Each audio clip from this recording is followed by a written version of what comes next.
One pump became useless when its suction hoses could not reach water due to the fact that on that day the tide was out. It was a nostalgic piece, worthy of some note, but there were bigger events unfolding to keep the press occupied. While Harmon and Margaret Whaley decamped to Salt Lake City, one of the other interests in the Seattle and Tacoma papers was the continuing lumber strike.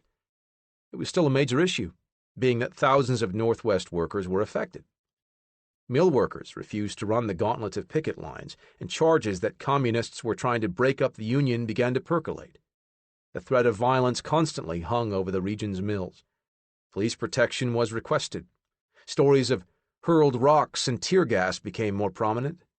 Police claimed to be in possession of information uncovering a plot to dynamite several buildings in the city of Longview's industrial section, where one of the Weyerhaeuser's biggest mills was located. For the first time in weeks, the Weyerhaeuser kidnapping had headline competition in the papers. After all, for the press, threats of explosions, raids, and riots never went out of vogue. In Salt Lake City, Utah, Harmon and Margaret Whaley's concerns appeared to be of a much lesser degree, namely tableware. The house they rented didn't have any dishes, so Harmon told Margaret to go into town and buy some and do any other shopping she felt necessary. "Honey," he said, "you can go downtown and do any shopping you want to, but I wish you would get these bills changed for me into silver." "What's the matter?" asked Margaret. "Are they phony?" "No, they're all right," he replied. "Any bank will take them." Margaret took the bills and, as she would recount later, done what he told me to do. Next, Harmon bought a car, a Ford Roadster, at the State Auto Mart on South State Street. It cost $135, but hey, he had money to burn. $135 was chump change. For the next few days, the couple quietly went about their lives. Margaret made a few purchases here and there, usually at Cress's 5 and 10 cent store. There were no issues. But it was evident that Margaret was beginning to enjoy having disposable income. Miss Ida Johanna Bonds, an old schoolmate of Margaret's, met the suddenly cash-flush Mrs. Whaley in a downtown chain store. She noticed the money Margaret was spending. "My husband is a traveling stove salesman and makes $350 a month," Margaret told Ida, in explaining a bag so full of cash and silver that she could barely close it. Margaret invited Ida to have a drink at the store fountain. She ordered 2 drinks, a nickel apiece. When Ida offered to cover her own, Margaret waved her off and magnanimously fished a $10 bill out of her purse. She handed the bill over to the clerk as nice as you please, like buying a dime's worth of seltzer with $10 was no big deal. Ida looked on with undisguised envy, and the 2 women happily took their straws. While they drank, the clerk slid Margaret's change across the counter, a $5 bill, 4 ones, and 90 cents silver. Ida had unknowingly just witnessed a laundering of money. Afterward, Margaret, basking in the glow of her friend's admiration and gratitude, didn't want the afternoon to end. For perhaps the first time in her life, she was in a position to show off, and found it to her liking. She wasn't about to throw money around like a drunken sailor. It wasn't in her nature. But she was enjoying the feeling of playing the role of the 5 and dimes version of a high roller. "Ida, how about we do a little shopping?"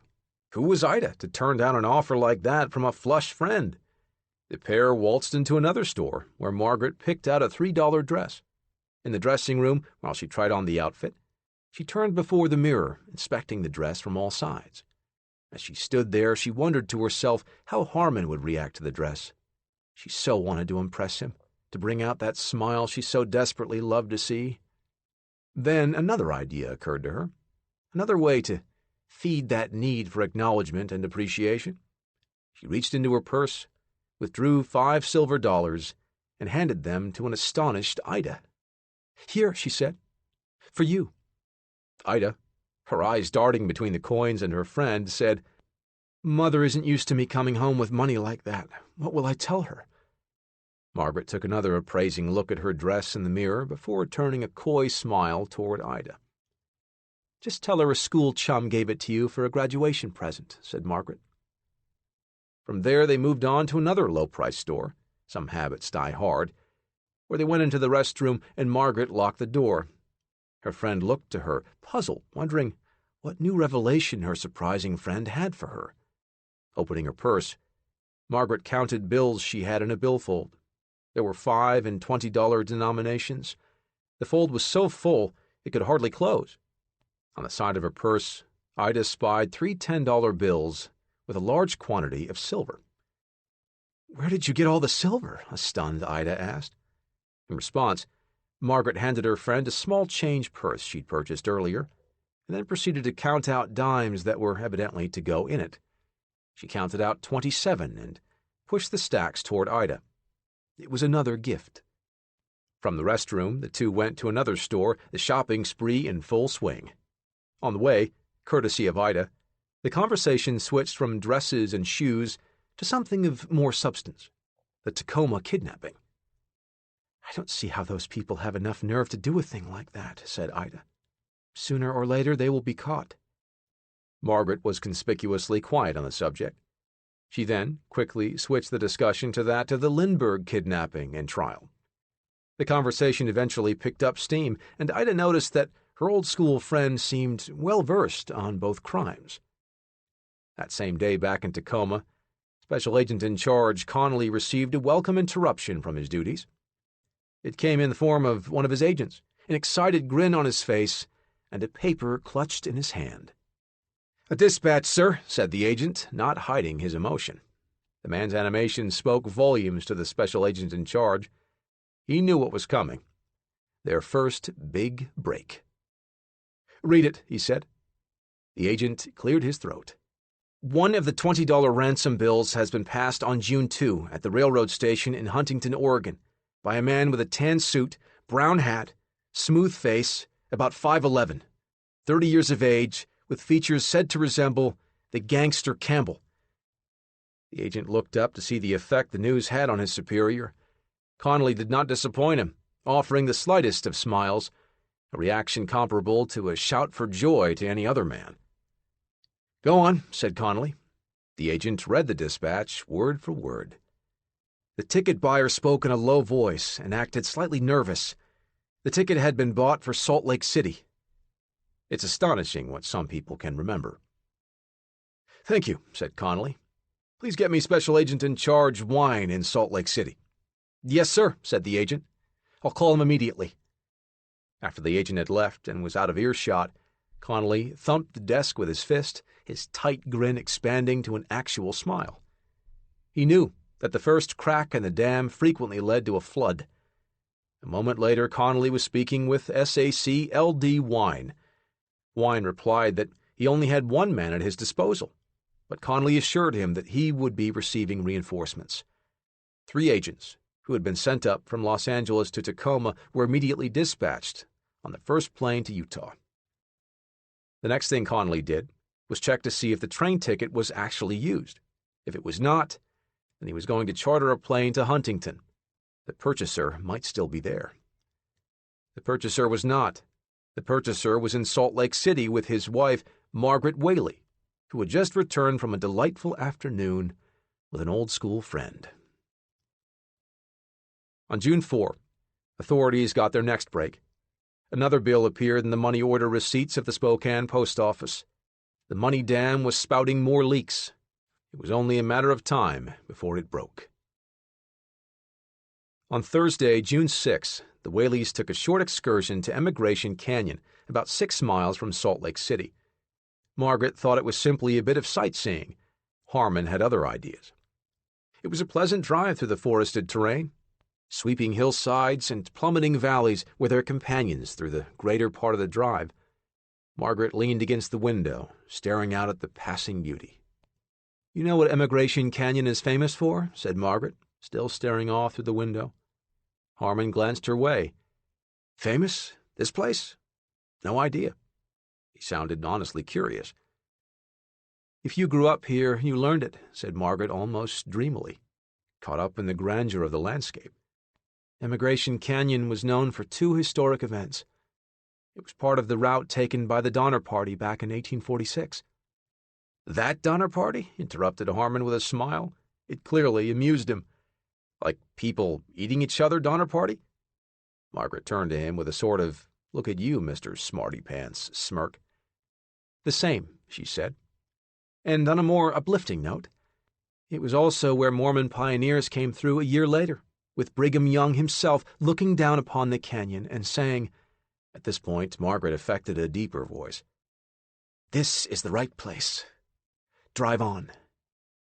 Harmon nodded his approval while Margaret turned back, looking out the window, and said more quietly, "The words became famous in Utah history." The trees blurred by, and her eyes fixed on nothing. She spoke again, her voice becoming even more quiet, like she was speaking to herself. "This is the right place. Drive on." Harmon did just that. Before long, the canyon would be known for a third piece of history. The next day, Harmon and Margaret returned to Emigration Canyon, but the visit was decidedly more curious. When they got there, Harmon told Margaret to stay in the car while he got out. He took a shovel and a gunny sack and headed off into the woods. He returned half an hour later with only a shovel. Margaret didn't ask any questions. The missing gunny sack concerned Margaret, but by this time she'd become quite adept at ignoring the obvious, or at least pretending everything was fine. Her best manner of doing so was by changing the subject to something more cheerful. She gave it a whirl. On their way back to Salt Lake City, Margaret asked Harmon to take her to the Saltaire that night. The Saltaire was a big amusement park on the Great Salt Lake, and it was excursion night for the Mutual Improvement Association of the Mormon Church. Harmon told his wife he would be happy to take her to the park. They were due for some fun. And just like that, concerns about the mysterious gunny sack vanished, easily supplanted by less worrisome and more attractive plans. Margaret was taking on the life philosophy of Scarlett O'Hara. After all, tomorrow is another day. Margaret was excited about having a night out, but realized she didn't have any stockings, and no self-respecting Mormon girl could be seen at the Saltaire without proper hosiery. It was date night, and she had to look her best for her husband. Harmon gave her $10, which she used to buy the stockings at Cress's Five and Dime. Among her change was a $5 bill. It would prove to be a very important $5 bill. The Saltaire looked like something from a fairy tale. Although not as picturesque as it was before it had burned down and been rebuilt in 1925, and again in 1931, it was still a magical place. In its heyday, it was one of the greatest of the beach resorts. It had been designed as a Moorish place with a distinctly Arabian flair. 2,500 wooden pilings had been driven into the Salt Lake bed to support the world's largest dance hall, 600 bathhouses, and a pier over 1,000 feet long. The Saltaire was Utah's version of Coney Island. A huge sign helpfully touted statistical facts about the Great Salt Lake upon which it set. Length, 75 miles. Width, 50 miles. Greatest depth, 50 feet. Average depth, 20 feet. 6 islands. Salt content, 27%.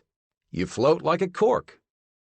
Strolling the boardwalk, taking in the sights, and maybe even a few twirls on the cavernous dance floor, perhaps the Whaleys felt like any other couple that night. Perhaps they were able to convince themselves that life was going to be all right. It seems it was appropriate that they were in a fairy tale location. Ransom bills were turning up in Salt Lake City. FBI Assistant Director Nathan requested to be sent to Utah to take over for SAC Wine, but Hoover told him to stay in Tacoma.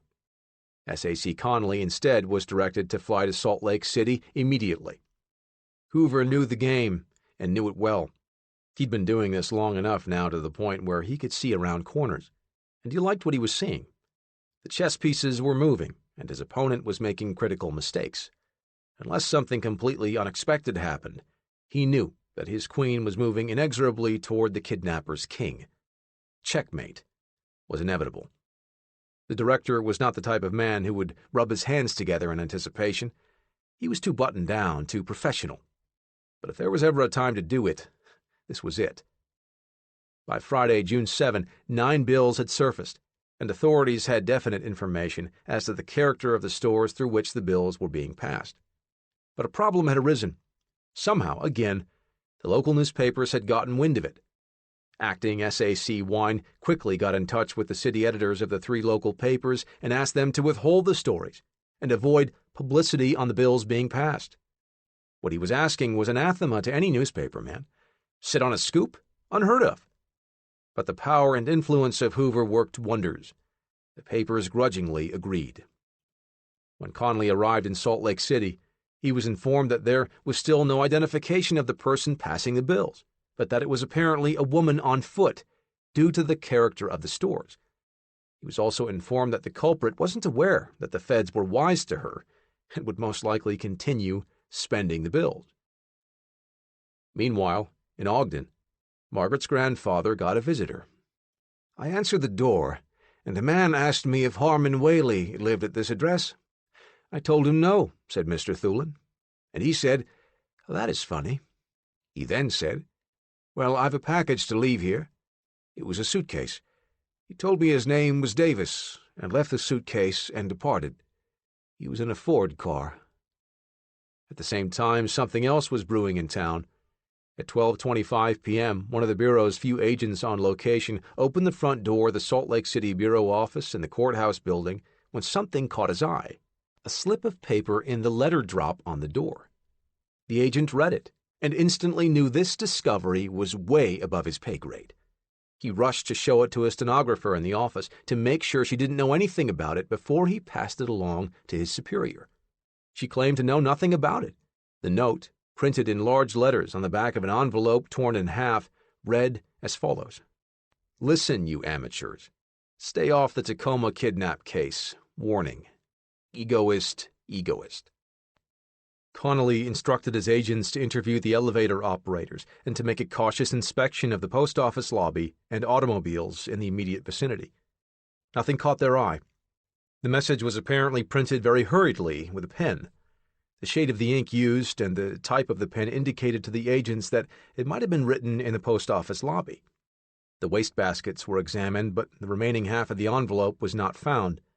The agents could not tell whether or not it was a bona fide message from the kidnappers or a practical joke. They erred on the side of bona fide. The letter drop was dusted for prints, which were then sent higher up the Bureau food chain. These prints would be compared to any latent prints that may have been found on the other correspondence from the kidnappers. Their detective work would have made the director proud. They followed process, asked the right questions, and made intelligent deductions. But as with so many other discoveries in the case, the agents were spinning their wheels. Within 24 hours, the note would prove to be completely irrelevant, which was a very good thing. On Saturday, June 8, Margaret told Harmon that she wanted to get Daddy a present because his birthday was a short time off. He told her, "All right, go ahead." Harmon joined her for part of the trip and then said he would wait for her. It certainly couldn't take that long for her to find a gift for her dad, he thought. Margaret walked to the nearby Woolworth store and strolled the aisles and perused the display cases. What would her daddy like, she wondered. Right on cue. Something caught her eye. A cigarette case. It looked rather nice, she thought. She decided that was it. That would be the gift for her father. It is the seemingly unimportant acts that can have grave and unforeseen consequences. The case cost 20 cents, but all she had was a $5 bill. The $5 that she had received as change at Cress's Five and Dime. 3 days earlier, she had, knowingly or unknowingly, spent a hot bill there and then been given it back as change at the same store. The bill had returned to its owner. The clerk, a young woman named Edith Morley, took the bill and handed it over to the store's cash girl, Marion Samuel. In the 1930s, it was common for stores to not create change at the point of sale. Rather, the money would be taken to a cash cage, where change was made and brought back. Using a $5 bill most likely struck Miss Samuel as a bit unusual for purchasing a 20-cent item. So once back in the cage, she checked the bill against the FBI-provided list of ransom bills. Only a day earlier, arrangements had been made through Western Union to deliver additional ransom lists by messenger over the entire city, and 30 messengers with automobiles were assigned to this task, working in twos, in order that no suspicion would be aroused and that the press would not be aware of any unusual activities. Miss Samuel flipped open the 55-page booklet that had taken 4,242 man-hours to compile. She diligently began leafing through, looking for a matching needle in the 20,000 serial number haystack. Her finger drew down a long column of numbers, and she came to a stop with a gasp. She'd found the needle. Marion Samuel could hardly believe her eyes. She looked back over at the bill on her desk, an unremarkable bank note that quite suddenly became very remarkable. There are conflicting reports on what happened next.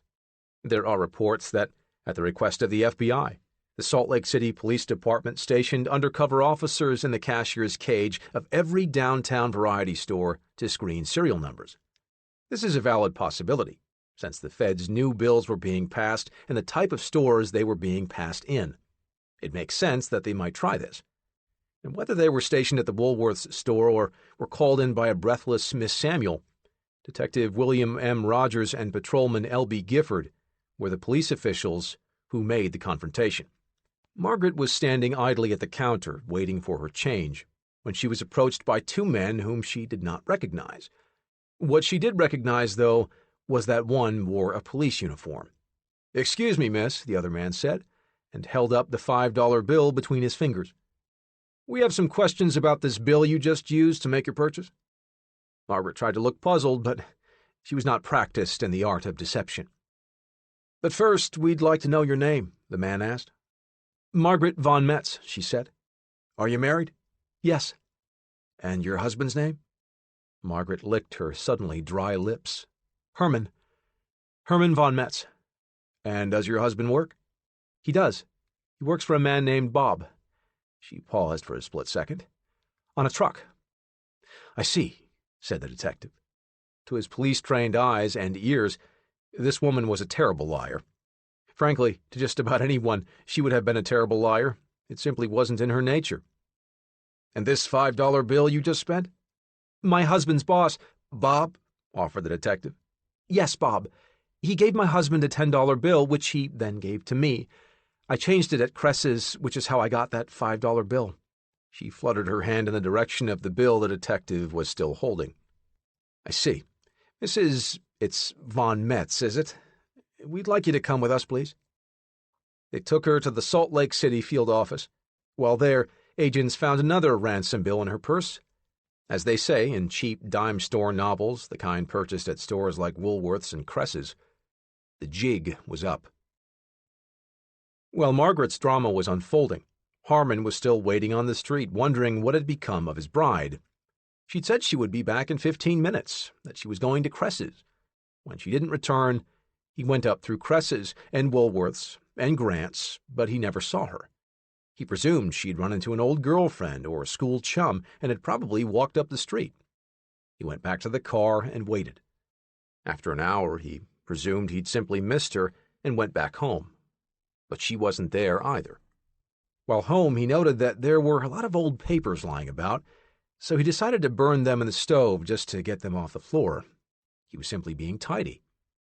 But then something began to gnaw at him, an intuition he developed in his meandering and generally unsuccessful life of crime. He threw in the hat that he'd been wearing at the train station in Huntington, Oregon, for good measure. And then the money. $3,700 in hot 5s and 10s. He burned them to ash. Satisfied with his work, he drove back into town to look for Margaret. After 20 minutes, he gave up and headed back home. In the 20 minutes he was gone, his home became very popular. After Margaret's bust, agents raced to the Whaley residence to find Mr. von Metz.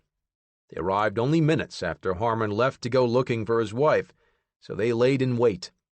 At 2:45 p.m., agents viewed a man approaching the home. As he walked up to the front porch, the agents rushed him with weapons drawn. It was over as quickly as it began, without incident. Identification was easy. Harmon Whaley had the name Metz tattooed across the back of one hand, one letter per knuckle. At the time of his arrest, Harmon had in one of his suitcases an old .38 revolver which had no shells. It had been a gift to him and his wife from her grandfather, who had owned and used it during the Spanish-American War. Ironically, The weapon Harmon was arrested with had never been used for any illegal purpose. Initially, both Whaleys denied any knowledge of the kidnapping, but under interrogation, which Connolly had a knack for, both cracked and made full confessions. They ratted out William Mahan as well. It is said there is no honor among thieves, evidently not among kidnappers either. Later that evening, at about 9 p.m., while the Whaleys cooled their heels under lock and key, William Mahan stopped by Margaret's grandfather's house in Ogden, Utah. There was something at the house he wanted. "Here I am again," he said to Margaret's grandfather. "Did my friends pick up the suitcase?" "Yes," replied Thulin grimly. "And they both have been arrested in Salt Lake." This was not what Mahan was expecting. How could they have been found out so fast? "The damn fools," was all he said, at which point he threw his hands in the air in maddened frustration and ran for his car. He just bought it, a new Ford V8 Tudor sedan. After they'd released George and split up the cash, Harmon Whaley was convinced that there was no danger in passing the ransom bills because there were so many L-series bills out there. But it quickly became apparent that the serial number lists were out there at the fingertips of bankers and cashiers, for just about everyone, for that matter. They'd been printed in the newspapers. And yet Harmon and Margaret spent them anyway. This was perhaps their greatest blunder. They failed to provide themselves with a reserve fund with which to make their getaway. They were broke and forced to dip into the hottest money in the land, of which they had an abundance. On Monday, June 10, Harmon took the FBI officials out to Emigration Canyon, to the spot where he had buried the money. His directions to the spot read like something from a storybook thriller. Drive approximately 4.1 miles up Emigration Canyon from Wasatch Boulevard and 9th South Street. There you will find a lower road branching from the main highway. Follow the lower road approximately 1/10 of a mile until you come to a small, square cottage surrounded by a rustic fence with an arched gate. Beside the cottage you will see a bridge. It's none too strong, too weak for a car. Walk over the bridge about 60 steps to an old road which fades into a trail skirting a bluff beside Emigration Creek. The old campfire site will guide you. Follow the trail. Walk 120 steps from the point where you originally turned east from the bridge road. On the right you will notice a slight clearing. There you will see 3 tall maple trees with their trunks growing close together. Walk 17 steps to the trees. 4 feet back and to the right the same distance. You will find the money. From under 2 feet of dirt, the feds unearthed a gunny sack containing $90,700 wrapped in a black oilcloth. When Margaret's school friend Ida learned of Margaret's arrest, she said, "She had a hard life, and like me came from a poor family. It was this that made us friends at school. I only hope they don't hang her." Chapter 34. Mahan runs for it. Tuesday, June 11, 1935. In an effort to dodge the authorities, Mahan tested the limits of his new V8 Ford with a desperate, non-stop dash to Butte, Montana. What happened the following morning can only be described as dumb luck, some for the cops, some for Mahan. At just past 7 a.m., at the corner of Iron and South Dakota Streets, 2 pairs of eyes locked. One set of the eyes belonged to Butte policeman James E. Mooney, the classic flat-foot cop walking his beat. He wasn't a big man, but a tough officer not to be messed with, being a former boxer in the Army who lost the 77th Division lightweight title in a pitched battle to Frankie Fulton at Le Mans, France. Mooney knew the man on the street he was staring at looked familiar but couldn't quite place the face. The gears in his head clicked and turned and eventually locked together. He couldn't believe it. He was staring at a man he'd arrested several years earlier and who'd spent 3 weeks in jail there pending his return to Idaho for a bank robbery charge. The man was William Mahan. When Mahan saw the cop giving him a long look, he decided discretion was the better part of valor and took off running. At the time, the officer did not know Mahan was a suspect in the Weyerhaeuser kidnapping. All he saw was a man with a criminal past running from an officer of the law. Mooney lit after him. They were running at altitude, Butte being over a mile above sea level, but it didn't seem to faze Mahan. In a dead sprint, He clambered over a backyard fence and raced across a lawn. The noise of Mahan scaling the fence alerted the homeowner's large dog, which came running, protective instincts on high alert. By the time the dog arrived, Mahan had passed, but Officer Mooney was just jumping the fence. The dog went into full guard dog mode, snarling and snapping at the policeman. Mooney knew that he couldn't get by the dog unless he shot it. He also knew if he stopped at that moment, Mahan would get away. Mooney kept his pistol holstered and climbed back over the fence. Mahan was nowhere to be seen. There's no guarantee Mooney would have captured Mahan at that time, but that chance encounter with the dog probably cost the FBI thousands of additional man-hours to track him down. Mooney called in the pursuit and met Chief of Police Gear Murphy and Patrolman Ed O'Connor at Mahan's car, which he'd abandoned. Murphy and O'Connor began searching the auto and found a suspicious bundle. They opened the oilcloth and found bills. Lots of them. "Dear, I guess it's phony," said O'Connor to Murphy. But it wasn't. Back at the station, the policeman got out the 55-page booklet of ransom bill serial numbers and began cross-checking. Every bill was on the list. $15,155 worth. It was all hot ransom money. Meanwhile, the police were doing a house-to-house search, but came up empty. Somehow Mahan had slipped through their grasp, and there was still over $90,000 unaccounted for. Since the positive identification of Mahan, federal agents had rushed to Butte by any and all means.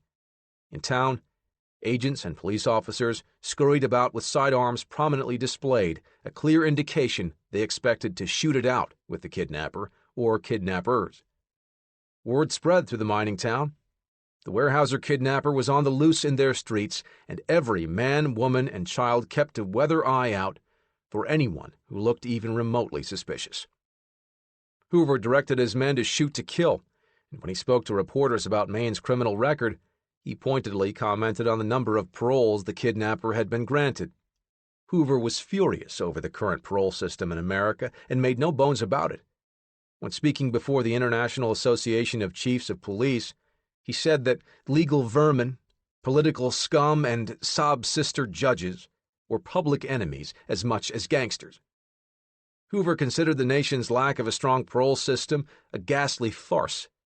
When discussing the kidnapping of George Weyerhaeuser, the director indicated the crime never would have taken place had the abductors been forced to serve all the previous prison sentences meted out to them. He told how Harmon Whaley and William Mahan had been consistent criminals and were consistent recipients of paroles. And President Roosevelt took notice. In a telegram to the Attorney General, the president made it clear he agreed with Hoover. He said, "Newspapers report long criminal record in case of 2 men definitely suspected of Weyerhaeuser kidnapping, including not only arrests and convictions, but also paroles. Every decent citizen is interested in humane parole systems which seek rehabilitation of offenders. But at the same time, we should seek to prevent abuses of parole, especially in cases of habitual criminals. Therefore, I am glad that you are having a special study made of these 2 cases, investigating all facts relating to their previous records in every jurisdiction where they have been apprehended or paroled." Hoover, no doubt, was pleased to know he had the president in his corner, and it probably surprised him a bit, as he found the president suspiciously left-leaning. It was one of the reasons the director gave serious consideration to making a run at the presidency, a consideration he did not act upon. Perhaps he thought he had more authority in his current position, less politics. Based on the years to come, he may have been right. While the president's telegram appeared on its face only to be a word of praise for the Justice Department's efforts, those in the know believed that it carried its own particular gravity and would exert strong influence throughout the country. There had been a slowly growing movement, with Hoover throwing his considerable weight behind it, to correct a system which admittedly had been operated for the benefit of criminals in a way not intended by those who created the parole system. There were unintended consequences, and the president was diplomatically stating that the issue was on his radar and that it would be addressed. But not soon enough to satisfy Hoover. His comments to the press concerning the paroles of Whaley and Mahan were just his latest in a long line of gripes about the system. It was a minor rampage. It was also simply a taste of what was to come. After Whaley's sentencing, Hoover really went off. Meanwhile, There was still a kidnapper at large, and it wasn't Whaley. Police clerks dug into Mahan's past, looking for anything or anyone that might help the law track him down. Montana's new highway patrol threw its full strength into the greatest search the state had ever known. Sheriffs of surrounding counties were summoned, and every man on the Butte police force joined in the chase. But the physical clues were few. There was a garage owner who thought Mahan had tried to rent space there early Sunday. He was mistaken. And there were many who told vague stories of seeing Mahan in Butte as early as the previous Thursday. Most likely didn't happen. All strangers were questioned. Squads of officers toured the streets, scrutinizing unfamiliar faces and keeping a careful watch on all houses. During the night, a band of detectives rushed to the nearby town of Dillon, 67 miles away, when a railroad agent, Thomas Carney, reported a man answering Mahan's description attempting to buy a railroad ticket over the short line to Reno, Nevada. The man was later seen at a bus terminal. Carney later said some of the details of the man's description did not align with that of Mahan. Just another excited civilian trying to help out. Several other hurried trips to nearby towns were also made by agents. False leads, all. Back in Butte, a study of the abandoned car revealed a Utah driver's license issued to an A.T. Davis, a kit of clothing, and some ink, dyes, and a device believed to be used for altering the ransom bill's serial numbers. There were also fingerprints to be studied, despite the fact that Mahan clung to a pair of gloves even as he hurdled the fence in his flight from Mooney. Authorities were puzzled why Mahan had tried to hide in Butte. He had a history there and was known to police. They wondered if perhaps a woman friend had prepared a hideaway for him in advance, or if he had simply blindly run that way because it was familiar territory to him. Some police joked that perhaps he was returning to do some diamond fishing. Evidently, when Butte authorities were closing in on Mahan in 1927 for a huge Rathdrum, Idaho bank robbery, he dropped a tobacco sack filled with diamonds and other jewels into a storm sewer near an old Chinese joss house, a temple. Estimates of the jewels ranged up to $25,000. They were part of the robbery loot. Apparently, Mahan overlooked the fact that the sewer was filled with water almost constantly, and the bag would be carried away. Shortly after Mahan's capture, a woman who had been seen with him before appeared with another woman at the outlet of the storm sewer. Wearing hip boots and employing a fine mesh net, they strained the water for hours. They caught no diamonds. Police believe the bag of jewels was swept through an outlet or lodged in one of the sewer recesses far beneath the city. They could still be there. However, the man who dropped the bag of jewels wasn't. He was nowhere to be found. William Mahan was still on the lam. With Mahan missing, one question that was on everybody's lips was, where's the rest of the money? Thus began a gold rush in the famed Butte mining country as hundreds of volunteers began to search for the remaining ransom loot. Butte Police Chief Murphy thought Mahan had slipped the net and possibly hitchhiked north to Canada. Chief Murphy's assistant, Jack Duggan, perhaps in an effort to save face after not being able to find the fugitive so far, said emphatically the elusive Mahan could not possibly have gotten through police lines and that he was still holed up somewhere in town. Scores of people eager to help turned to the mining hills around the town, which were pockmarked with shafts and pits where the rich finds of early mining days were made. Everyone was searching for the $84,000 to $89,000 the feds believed Mahan still had stashed. As the case moved forward, a question many people had was whether or not the Weyerhaeuser family would be made whole. Would they get all $200,000 of the ransom money back regardless of whether it was recovered? What about the $3,700 that was burned? The Treasury officials said that the family would receive all of the money that was recovered, but not the money that was spent. As for the burned bills, the officials said there was no chance that the government would restore the burned money unless tangible evidence and actual proof of its loss were submitted. The official went on to say, if charred or burned portions of the destroyed notes are submitted, which would stand the closest analysis and tests, then the government would replace the money with new bills. Otherwise, we can take no action.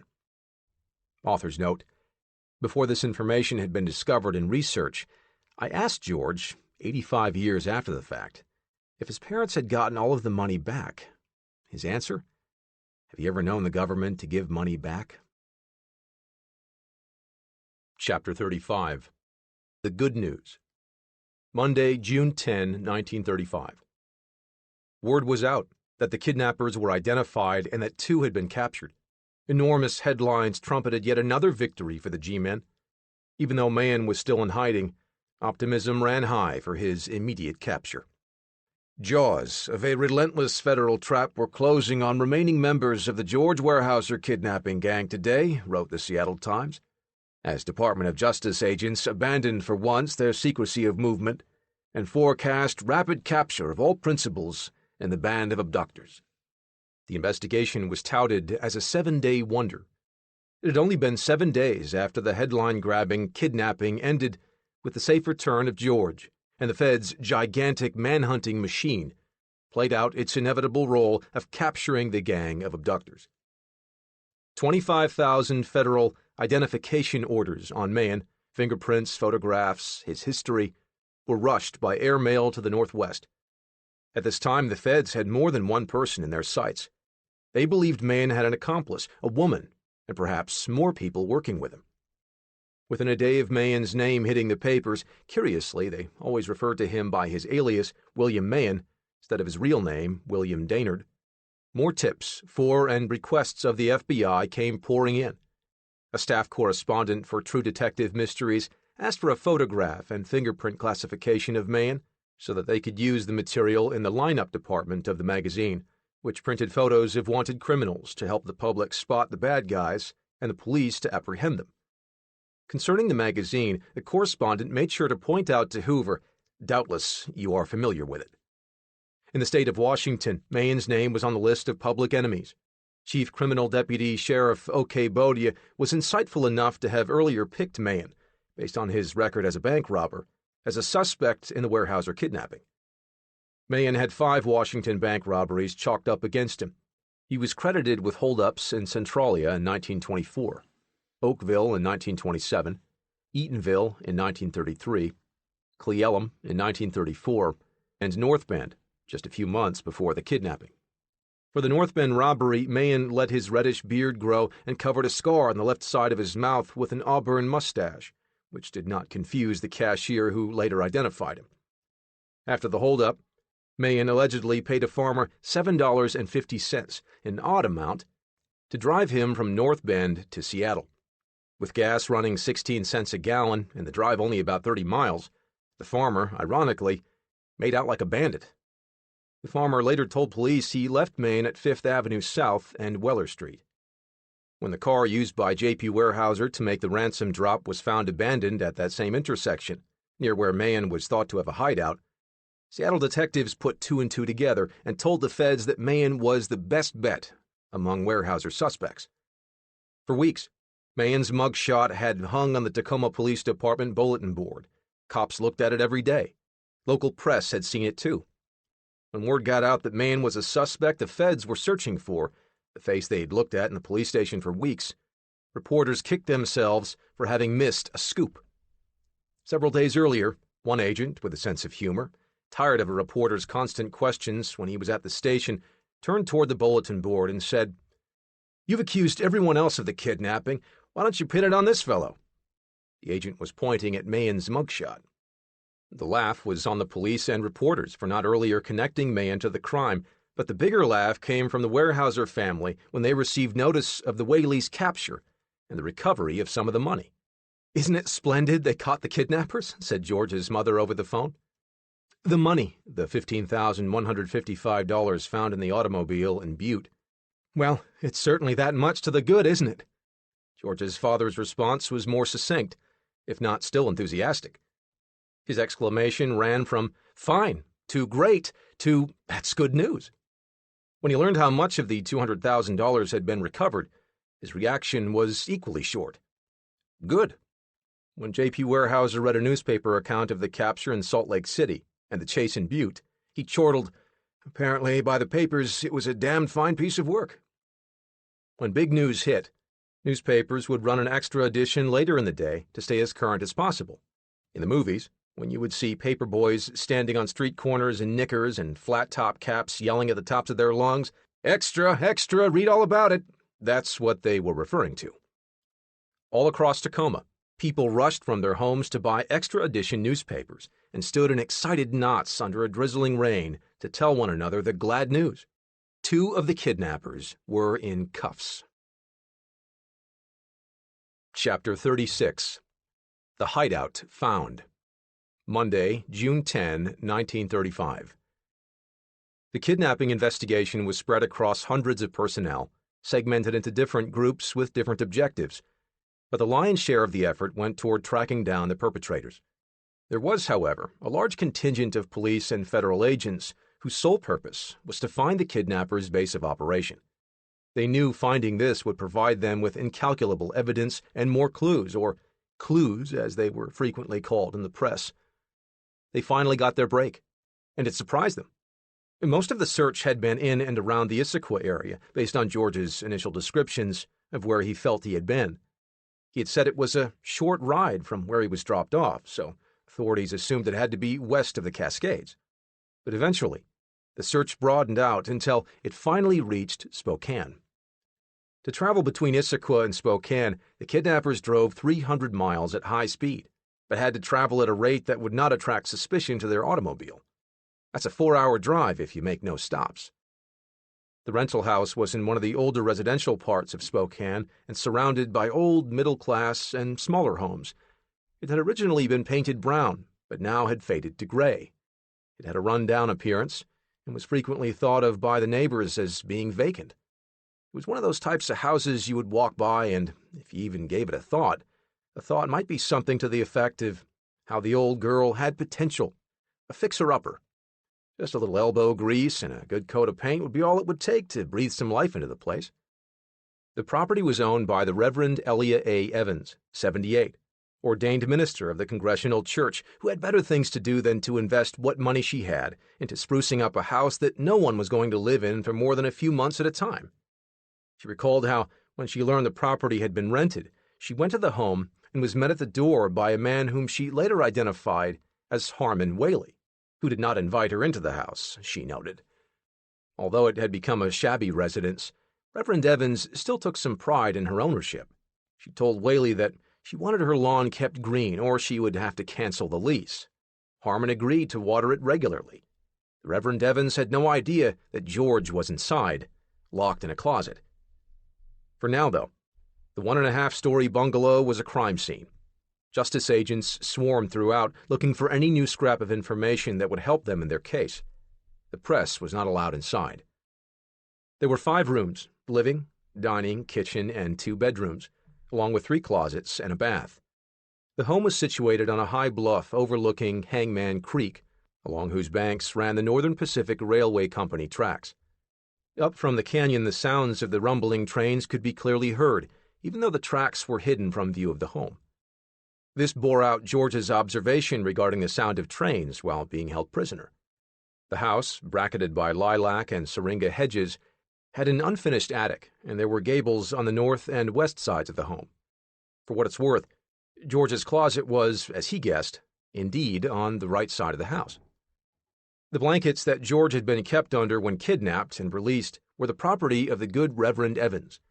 Mahan had taken them from the house the first time they rented it. After all, the home was rented in furnished condition. At the house, a phalanx of policemen were stationed along the perimeter, while inside, behind tightly shaded windows, investigators worked around the clock.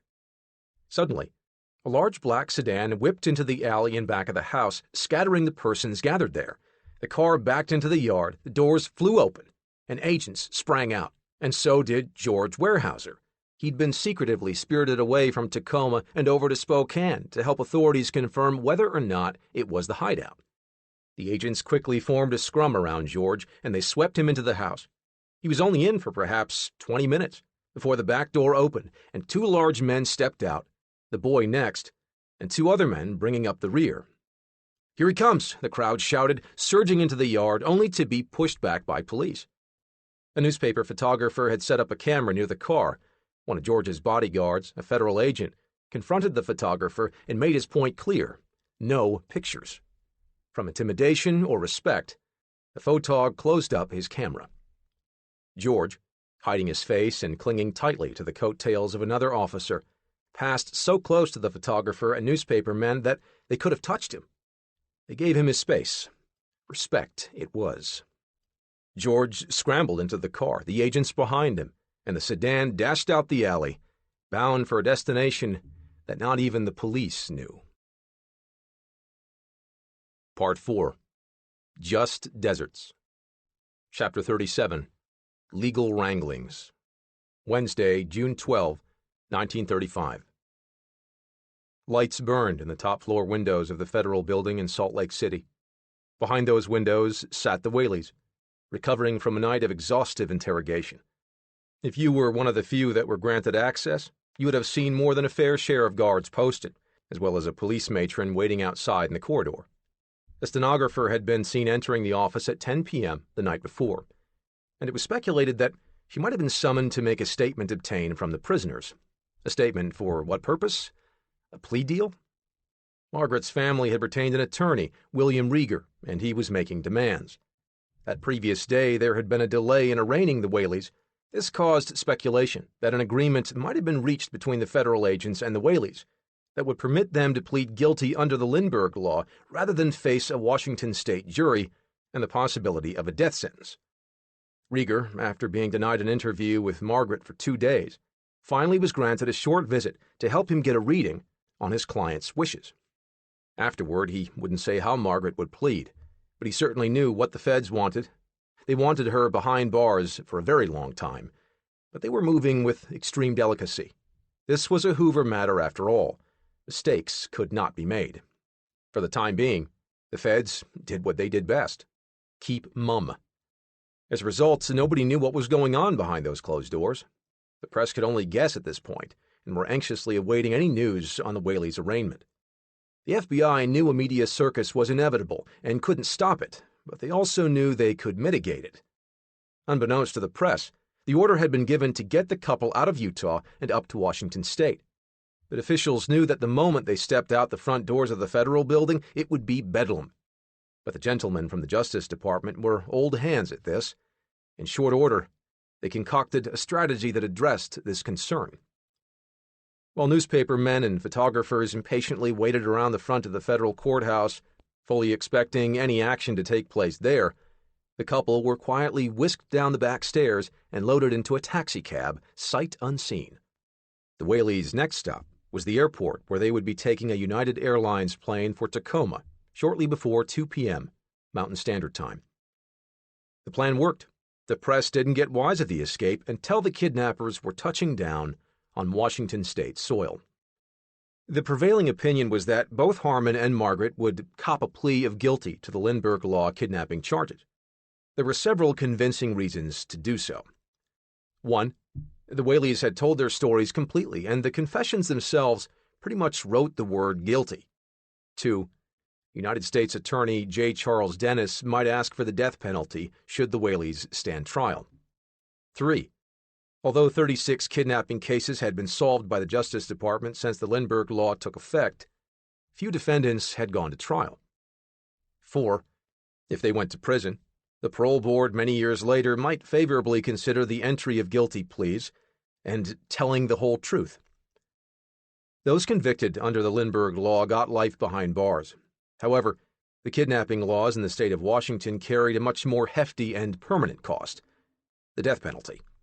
There were 2 questions concerning the Lindbergh Law on whether or not it would apply to the Whaleys. First, there had to be proof that the kidnapped victim had been taken across state lines. In their confessions, the Whaleys stated that they did cross over from Washington to Idaho with George, so after a little investigation, that one would most likely be airtight. The other question was whether or not George had been harmed. There had been no test case of the Lindbergh Law's section that provided the death penalty should the abductor's victim be harmed. Perhaps mental torture, the locking of a small boy in an automobile trunk with his legs and arms cramped, a boy chained in a pit, the holding of a child in a closet for days, might constitute harm under the federal statute. Nobody knew for sure. George was frightened and nervously upset and unable to answer questions clearly, was the statement, issued by the Weyerhaeuser family after his return. The terrible ordeal he has gone through has brought him back a sadly shaken little boy. This response by the family was accepted as simple fact. How could a little boy be held captive for a week and not be emotionally scarred? Of course, off the record, George claims that simply wasn't the case. But information like that certainly wouldn't help their case. Under such traumatic circumstances for the boy, it was pointed out by pundits, the death penalty might well be asked if the Whaleys went to trial. Special Agent in Charge Connolly himself asked, "If you were held for 8 days, wouldn't you be harmed?" Harmon and Margaret Whaley were charged with, of all things, mail fraud conspiracy. William Mahan was charged with mailing an extortion letter. Mail fraud conspiracy? Mailing an extortion letter? That was the best the federal government could do. But remember, Al Capone was brought to heel with a charge no greater than tax evasion. The charges against the kidnappers were simply a device to facilitate removal of the prisoners and fugitive, when caught, to Washington state, rather than an intent to try them in federal court. The reason was simple. Prosecutors wanted the death penalty. They wanted to hang them. Prosecutor Harry H. Johnson said, were the Whaleys to be tried in Pierce County Superior Court, "There will be no compromise on a lesser penalty in return for a plea of guilty. If a woman is a principal in the case, I see no reason for a distinction between sexes in asking death. This is the most heart-rending crime known to man, and this is the time kidnappers will learn Washington is an unhealthy state in which to operate." Chapter 38. Potential Consequences. William Wallace, Saddam Hussein, Adolf Eichmann, Guy Fawkes. Some were seen as heroes, others as villains. But they had one thing in common. They all met their maker at the end of a rope. In 1935, the state of Washington had the death penalty, and the method of execution was by hanging. There have been 110 executions carried out in the state and its predecessor territories since 1849. All but the final 3 were by hanging. The first was on January 5, 1849, when 2 Native Americans were hanged for murder. The last came on September 10, 2010, also for murder. Capital punishment was abolished in the state in 1914, reinstated in 1919, then abolished again on October 11, 2018. In the late 1970s, convicted criminals were given the choice between hanging or lethal injection. But before that, they had one choice: the rope. Executions were rare in Washington. The most in 1 year was 5 in 1939. From 1849 to 1963, the average was less than 1 per year. Many consider the form of execution cruel and unusual punishment, but when carried out properly, it can be one of the quickest and most painless ways to be put to death. Through the evolution of mankind, the means of killing one another have slowly become less barbarous, the deaths cleaner, as it were. The incrementally growing opinion as the world became more humane was that a death was a death. Making it uglier didn't make the person any more dead. Death by hanging was an ancient method, but in comparison to many of the alternatives, it was certainly just as effective and not nearly as messy or nightmarish. Perhaps the method used in 1935 was less scientific, but the modern method, the long drop, takes a lot of things into account: anatomy, physics, and math. Calculations are made to drop the proper distance required to break the subject's neck based on his or her weight, height, and build. One Washington inmate who was to be hanged tried to have his execution overturned due to the fact that he was obese, and thus, he argued, the hanging could decapitate him, which would be cruel and unusual. The court felt the criminal justice professionals had the science to mitigate the likelihood. The goal is to drop the body fast enough to produce between 1,000 and 1,250 foot-pounds of torque on the neck when the noose pulls tight. The distance is usually between 5 to 9 feet. The knot is placed at the left side of the subject's neck under the jaw. At impact, the neck bone, called the axis, is dislocated or broken, which in turn should sever the spinal cord. When the neck breaks, blood pressure drops to 0 in about a second, and the subject loses consciousness. Brain death takes a few minutes, and complete death about 15 minutes. But the subject can't feel it. as they are already unconscious. Or at least, that's the general belief for forensic scientists. That is what could have been awaiting George's kidnappers.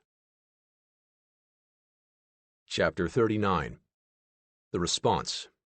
Monday, June 10, 1935.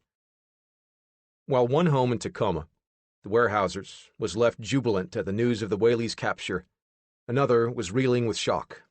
"I don't believe it. I can't understand it," said Mrs. Cleo I. Bonney when she was told that her son, Harmon, and his wife had been arrested in the kidnapping. Although devastated at the news, the 50-year-old Mrs. Bonney firmly stood in her son's corner, saying he had been going straight. She felt he must have got in bad company again. Mrs. Bonney's pursuits were a far cry from her son's. She was an active participant in the Salvation Army. She wanted to help those less fortunate. With this mindset, she had one ambition for her boy.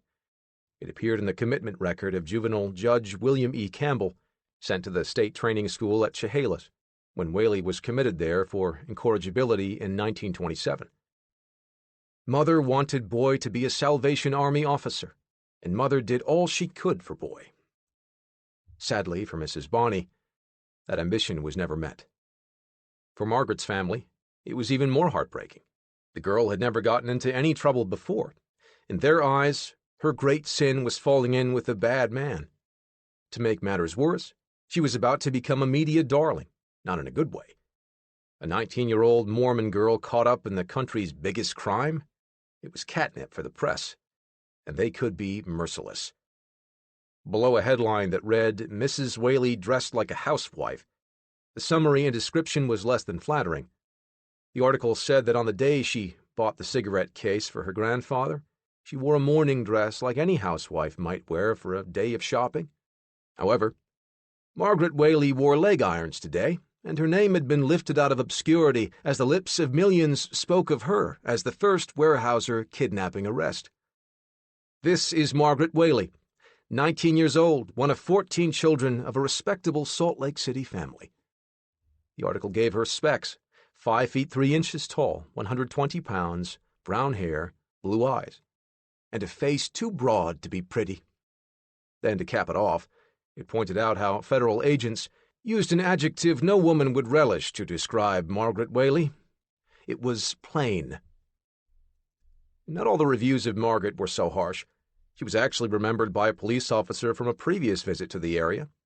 Police Chief Harold Byrd recalled how the blonde and pretty Mrs. Margaret Whaley saved her husband Harmon from the state's prison a year earlier. Chief Byrd said that Whaley was arrested on a petty larceny charge and, as a parole violator, was facing a return to the state pen in Walla Walla. The chief recalled how Margaret pleaded for the release of her husband and promised to take him to her home in Salt Lake City and see that he made no more trouble. The chief mentioned that Margaret was almost penniless and received food at the county jail while negotiating for her husband's liberty. The chief obliged her request. Even the hideout house in Spokane was not spared. It had become a mecca of the curious and morbid. The yard that the Reverend Evans was so determined to keep freshly watered and green had been unceremoniously dug up by treasure seekers. Patches of grass had been cut from the lawn. Slivers of wood were whittled or hacked from various parts of the bungalow dwelling, while the garage had whole boards ripped off, all as souvenirs of the kidnapping. One man made an offer of $100 a month rent of the house, presumably to offer it as a museum, while charging admission. The good Reverend demurred. Chapter 40. The Wait and the Search. Thursday, June 13, 1935. Harmon and Margaret played second fiddle for a short while, as authorities threw all their strength into the prolonged manhunt for Mahan and John or Jane Doe, his supposed accomplice. Actually, local police and the press were the ones doing most of the focusing on a fourth suspect. The FBI were reasonably convinced that Mahan was the only one left to sweep up, but newspapers were hard-pressed to let go of a comment from George's testimony. George had said that he believed there were 3 men and no women. Scribes kept bringing up the names George heard: Bill, Harry, and Alvin or Allen. Bill was short for William Mahan, and Harry was the diminutive for Harmon. But George had never been clear on Allen or Alvin. While the Whaleys tried to escape to Utah and Mahan had run to Butte, both places they each were familiar with, it was reasoned that the fourth person might be from Spokane, since that was where the hideout was. It was a reasonable theory and conclusion, wrong though it was. Attention turned abruptly from the Whaleys after they were hurried to Tacoma and hustled through the commissioner's proceedings, where they made a smug plea, according to the press, of, surprisingly, not guilty, despite the fact that they'd already confessed to the crime. They were then shipped 35 miles south to the Thurston County Jail in Olympia. The expansive manhunt dragnet fell on parts of Canada, on Midwest Badlands, and on the Dakota Black Hills, as an army of law officers failed to root Mahan out of Butte, Montana, or any nearby hiding place. The man had simply vanished. Mahan had once lived in the Saskatchewan province, so eyes swept north, but verified ransom bills had been found as far as Victorville, California, so the search stretched to the south as well. Pretty much all of the West Coast and a fair chunk of the Midwest was under police scrutiny. Inevitably, talk of a reward was broached for the capture of Bill Mahan, $5,000 dead or alive, to smoke him out. "What we need is a bounty on this man's head," said Jack Duggan, assistant police chief. "If there was a $5,000 reward, those who were hiding him would turn him over to police within 24 hours. Butte police had been unsuccessfully trying to track down a woman who had hidden Mahan back in 1928, when he was sought for the $200,000 Idaho bank robbery. Police were also wondering if perhaps loot from that heist was financing Mahan's flight and hiding. Police recalled that when he was arrested for that job, much of the money had been recovered, but not all of it. They wondered if maybe he had stashed it away in some local bolt hole and relied on it to carry him through when the Weyerhaeuser money got too hot. After 5 days of searching, authorities thought they finally caught a break. In Livingston, Montana, a Mrs. C.E. Jeffries claimed a man carrying a little black satchel that might have contained the missing ransom money walked into her garden and said, "Please, lady, could you give me something to eat?" Mrs. Jeffries, struck by the man's dapper dress, Oxford gray suit, pearl-colored hat, kid gloves, and neat black satchel, was suspicious and turned him away. "He was too well dressed to be a beggar, but I did not recognize him immediately as the hunted man," she said. "After I thought it over, I notified authorities." Police rushed to the little town, but the mystery man was nowhere to be found. It never was determined whether or not it was Mahan. 5 days, and police still had nothing to show for their efforts. Sheriff L.C. Huntimer took tremendous pride in his place of business, the Thurston County Jail. With thick walls and strong bars, the facility was considered exceptionally tight, which undoubtedly factored into its high prison ratings in the state. Sheriff Huntimer figured that was why his jail was chosen to hold his newest prisoners, the Whaleys, as they awaited their trial. While William Mahan was on the run, the Whaleys began what could be a long vacation. When the sheriff addressed his staff, he gave them simple but direct instructions. "While the Whaleys are our guests," said Huntimer, "they are to be treated the same as the rest of the prisoners. No special treatment." Translation: their celebrity guests would get 3 hots and a cot. Nothing more, nothing less. The hots, meals, however, were slightly better. The federal government provided 70 cents a day to feed their prisoners, considerably more than county inmates got. The courthouse, built just 5 years earlier, housed the jail on the 4th floor. For Harmon, it was Old Home Week. He'd actually already spent several days in that particular jail back in '31 on burglary charges, hardly months after they'd cut the ribbon on the place. He was sporting a sling when they brought him in that time around after taking a bullet in the shoulder. His bungled heist resulted in a sentence of 2 to 15 years in the state pen at Walla Walla, but his sentence was suspended. That was the kind of thing that gave J. Edgar Hoover fits. In a cell, diagonally across from his wife, Harmon tried to cheer her up. "Don't be blue, honey," he said. "I like it here. I've been here before." As far as pep talks go, it was lacking. When they first arrived, the Whaleys were slipped in under a cloak of secrecy. Neither was handcuffed, although both were heavily guarded. As they were escorted through the courthouse, the less than upstanding citizens couldn't have helped but notice the large contingent of young men in uniforms filling the hall, Boy Scouts attending a court of honor. The irony was spectacular. The following day, a guest was brought in to see the Whaleys. Dressed in a blue sweater, knee-length corduroys, and tennis shoes, he stood out against the constant stream of dark-suited and fedoraed lawmen. He was also considerably shorter. Hurried through a rear entrance of the courthouse, George Weyerhaeuser was in the building. But according to federal agents, they could neither confirm nor deny the report.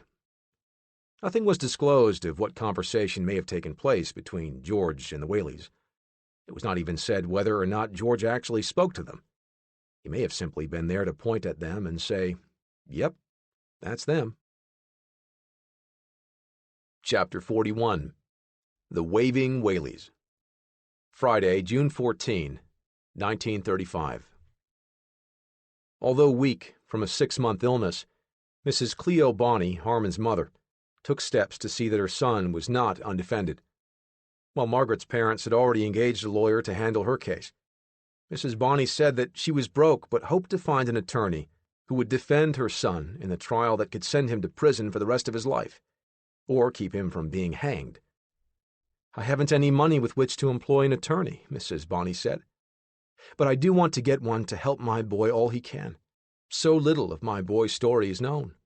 I'm sure there is much of it good, and much of it an attorney should know to help him." Earlier, Mrs. Bonney had said, "Harmon and Margaret wouldn't have kept that boy 20 minutes if Mahan hadn't been part of the equation." Elsewhere, other conversations were taking place surrounding the case. In the courthouse, everyone from lawyers to paralegals to janitors was caught up in the gossip, and everyone had an opinion, educated or otherwise. Two young men, hair gleaming, matched only by their shoes, walked the halls at a brisk clip. Even at a passing glance, the cut of their serious but off-the-rack suits made their identity clear: public defenders. Their animated expressions reflected the nervous energy that permeated the building. The first, briefcase in hand, fresh off pleading down his client's vagrancy charge and feeling particularly the legal eagle, offered his 2 cents. "I'm guessing the not guilty pleas don't last." "What makes you say that?" asked the second attorney, always game to hear an argument. "The girl's probably going to plead guilty to mail fraud, hoping she gets a light punishment." "What can she offer up to make it worth the prosecutor's while?" The first lawyer gave his cohort a smug look. Information about the case had been leaking out, some of it actually true. He plainly thought he was in the know. "She's already gave them plenty. A confession that led to the discovery of the Spokane hideout, info about the guy still on the loose, and the recovered ransom money." Evidently, he had his ear to the proper keyholes, as his information was spot on. The two attorneys continued on their way, bandying back and forth their considered assessments. They'd never been privy to a case as exciting as this. Frankly, nobody in the building had. The next part of the legal game was determining whether the grand jury would be in Seattle or Tacoma. Assistant United States Attorney Owen P. Hughes said the Whaleys could waive presentation of the federal agents' evidence against them to a Tacoma grand jury and allow the feds to take the case to Seattle. Doing so would negate the need for a hurried call of the present grand jurors in Tacoma.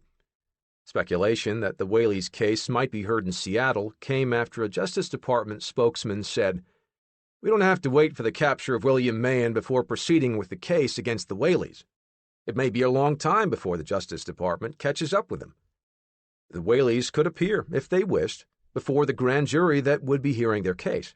But, should they appear, they would have to waive their constitutional immunity and face a withering cross-examination," Hughes said. He was saying, it could get ugly. Taking the case to Seattle would depend upon the desire of the G-men and upon the waving Whaleys giving up their rights to be heard in Tacoma.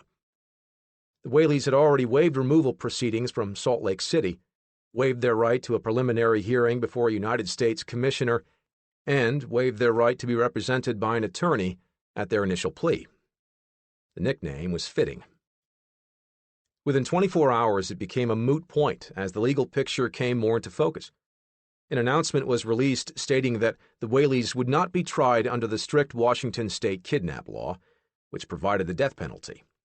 It would be a federal trial and would take place in Tacoma. The key piece of information in all of that was simply that the kidnappers would not face the noose. Chapter 42. More conclusions jumped to. Saturday, June 15, 1935. The double-stacked headline was almost 4 inches tall. Mahan shoots clear of trap. Pal caught. Appropriate to the headline, it's demonstrated again the press's tendency to shoot first and ask questions later. The story said police had been tipped that a man, believed to be William Mahan, escaped after a gunfight with officers near a Civilian Conservation Corps (CCC) camp, 5 miles east of Kirbyville, Texas. First reports were that the man who engaged in the firefight with officers was Alvin Karpus, public enemy number 1 or 2. Recently, he'd been sharing that distinction with Mahan. But after the officers returned from an all-night search of the adjoining countryside, they amended their report. C.B. Hamer, Jasper County deputy and a nephew of Frank Hamer, the former Texas Ranger who tracked and killed Bonnie and Clyde, said Kirbyville officers received a tip from a reliable source that Mahan was in the vicinity riding in an automobile. Hamer said that when the officers found the car parked in front of the CCC camp, there were 2 men in the car, one of which they believed was Mahan. When one of the officers approached the car, the other man, a 21-year-old local, shouted, "Wake up! Here comes the law!" At which point he jumped from the car and took off running. The other man, presumably Mahan, fired an automatic pistol and sped away. Officers said a submachine gun had been seen in the car. The local who fled the scene was arrested several hours later, but refused to talk. It wasn't Mahan who was in the car, and the young man who was captured was not a friend of his. Everything about the enormous headline was wishful thinking on the part of the newspaper. Again, facts be damned. Meanwhile, the wheels of justice were gaining traction up north. A grand jury was to be called into session in 4 days, on Wednesday. United States Attorney J. Charles Dennis said that he wanted immediate trials for the kidnappers. This was taken to mean the Whaleys would be brought before the judge during the first part of the July jury term, and before the district judge took his regular mid-July vacation. The trial everyone wanted to see was inching closer. At the same time, police were following a green ink trail to find Mahan. Ransom bills defaced to prevent identification acted as breadcrumbs. Green ink and acid, found in the abandoned automobile in Butte, Montana, indicated Mahan had decided to erase from the bills the telltale letter L, the first digit of each of the hot bills. Following the green ink trail led to the discovery of a fingerprint, which was immediately sent to local and federal offices to be compared with prints on file. The single fingerprint was discovered in a garage in Salt Lake City. The print was visible on a green ink bottle in the garage in which Mahan was believed to have kept his car the previous week. The bottle was discovered between the sidewall and roof joists of the garage. Bits of paper and pieces of cloth scattered about the garage bore stains of green ink. The police thought perhaps the fingerprint might belong to a possible woman companion of Mahan. The police still had it in their minds that another woman was involved. While on the subject of speculation, it was perhaps inevitable, but eventually a rumor started making the rounds that Margaret was pregnant. Reporters from all over the state were calling to see if there was any truth to the whispers that Mrs. Whaley would become a mother in 5 months. "I have nothing to say. Absolutely nothing. Such a report did not come from me," declared Margaret's guard, the matron Mrs. Edward O'Brien, affectionately referred to as Washington's first G-woman. While Thurston County Sheriff L.C. Huntimer refused to confirm or deny the impending motherhood of Margaret, he did vehemently declare that he never gave any statement to any newspaper concerning her condition. "I haven't examined her. I haven't even questioned her. She is completely in Mrs. O'Brien's charge. Is there going to be a doctor here to examine her? I don't know. There has been no doctor here so far." Claims of ignorance and denial of saying anything was the local cop's most consistent defense. It was clear that the FBI's policy on talking to the press had been reiterated to the local authorities. Nobody wanted to be the cop who got caught saying the wrong thing to a newspaperman. J. Edgar Hoover cast a very long shadow. Chapter 43. New Evidence. Tuesday, June 18, 1935. Even though the Whaleys were in custody, the Bureau still had its hands full. The fugitive man was still on the lam, and the Fed still had an inordinate number of I's to dot and T's to cross. The case against the kidnappers had to be airtight. A major new piece of evidence had been discovered, and it was time to present it to the press. And while the Justice Department was at it, they threw a few more bones to the voracious reporters to help keep them happy. The director knew when to show his subjects benevolence. The kidnapping had taken place over 3,000 miles away, but even on the East Coast, it was still big news. Besides, when J. Edgar Hoover called a press conference, the press showed up. He stood before the gathered newspaper and radio reporters, his thick, wavy, dark hair pomaded to a high gloss and combed back tight behind his high forehead, his striped tie half-windsored and centered just so. He looked the epitome of the trusted, professional, and capable civil servant, keen to share his team's latest discoveries. Through the diligent efforts by FBI agents and local law enforcement, one of the pits that George Weyerhaeuser had been imprisoned in has been found, said Hoover, in his standard quick delivery, punctuated by regular pauses and breaks that had the effect of adding gravity to the content, not that it needed any. At the site of the pit, we found a hammer, spade, and an axe, most likely used to construct the underground cell. There was also a blanket near the pit. Reporters scribbled furiously as Hoover paused long enough to give them an opportunity to catch up. He then hit them with the tasty disclosure he was most eager to share, which the journalists gobbled up like red meat. Our agents also found in the pit 2 long chains fastened to the bottom board of the prison, which were evidently for the purpose of shackling the victim. A reporter in the scrum quickly scratched out on his pad, "George's manacles." As the correspondents murmured and scribbled away, Hoover went on. "I would also like to bring to your attention that the pit that had been found last year near Spirit Lake, Idaho, was also likely linked to this crime, perhaps indirectly. While interrogating Harmon Whaley, one of the captured kidnappers, his accomplice, William Mahan, the man who was still at large, had been planning on abduction for some time and had, we believe, dug that pit for the intended victim. However, the identity of the intended victim in Mahan's original plot is unknown at this time." The air of mystery absolutely charged the press briefing. People could say what they wanted about J. Edgar Hoover, but the man knew from drama. Spokane police wrongly believed the Spirit Lake pit was dug for George, recalling a statement in the kidnapper's ransom note that the Weyerhaeuser snatch had been planned for 3 years. It hadn't. The officers pointed out that before moving to Tacoma, George and his parents lived in Lewiston, Idaho, 140 miles south of where the hunters found the pit. "There is," said Hoover, "a marked similarity of the pits in Washington and Idaho to the desert dugout near Tucson, Arizona, last year, where, you will recall, 6-year-old June Robles was held." Many of the reporters nodded at this, well remembering that other high-profile kidnapping of a child. "There is the possibility," continued Hoover, "that Mahan may have copied the idea, although this is merely supposition at this time." The reporters at hand were eating it up. Finally, something they could sink their journalistic teeth into. Of course, the fact that it was also a tad sensational didn't hurt either. Now that Hoover had appeased the press, he generously fed them a couple more tidbits. He released a photo of the cast-iron stove that Harmon used to burn the $3,700 in ransom money and showed them the table with a hollow leg where the loot was stashed. It seemed straight out of a Dashiell Hammett novel.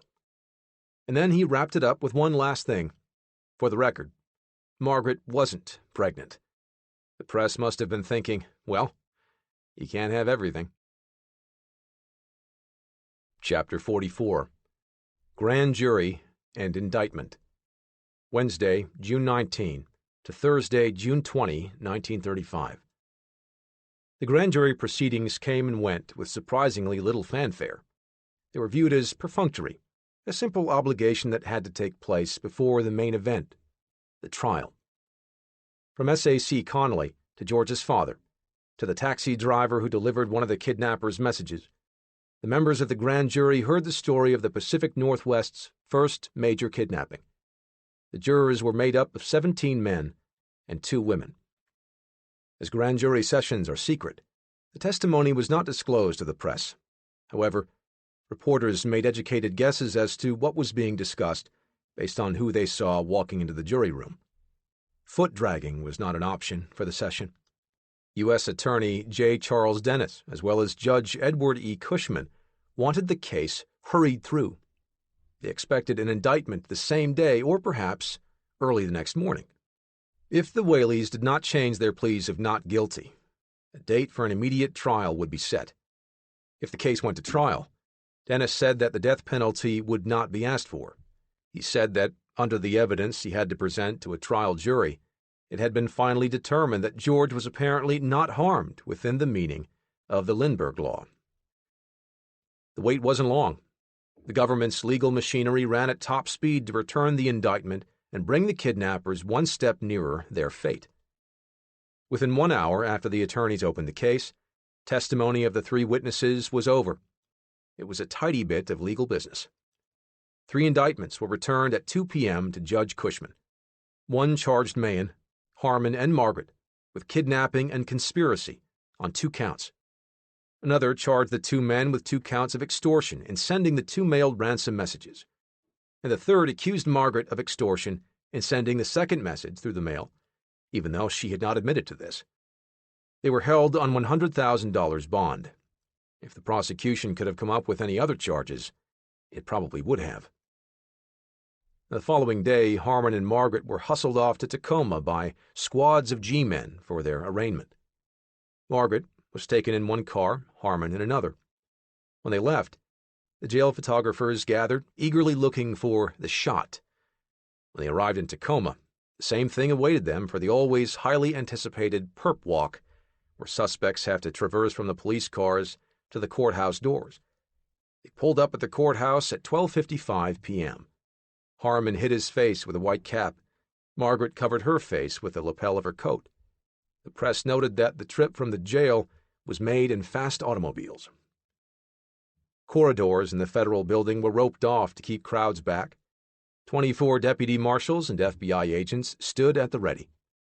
The courtroom, seating only about 100 persons, had begun filling up long before the time of the arraignment.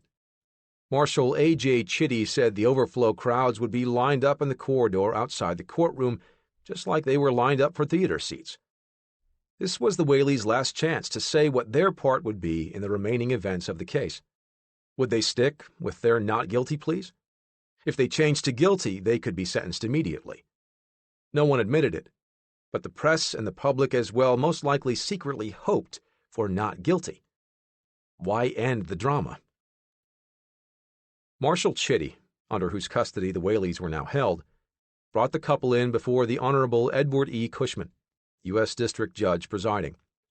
Assistant U.S. Attorney Owen P. Hughes represented the prosecution, with Mr. Dennis at his side.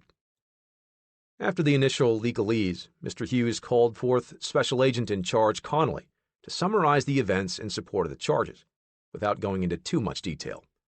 Everyone in the room knew the facts spoke for themselves, and there was no reason to prolong the process.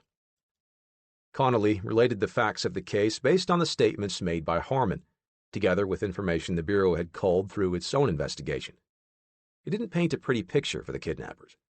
Connolly covered everything from Mahan and Harmon's initial meetup in March in Salt Lake City, through to the recovery of the buried ransom money.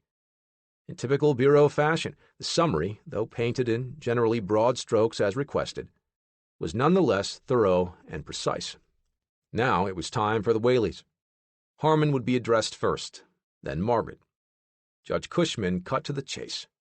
Harmon Metz Whaley, you understand that if you desire it, the court would appoint an attorney to advise and assist you in any defense you saw fit to make? Yes, sir. Do you wish the court to appoint you one? I don't believe an attorney will be necessary.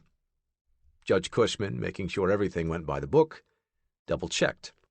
You are charged with a serious offense, and the court feels that you should be represented by an attorney.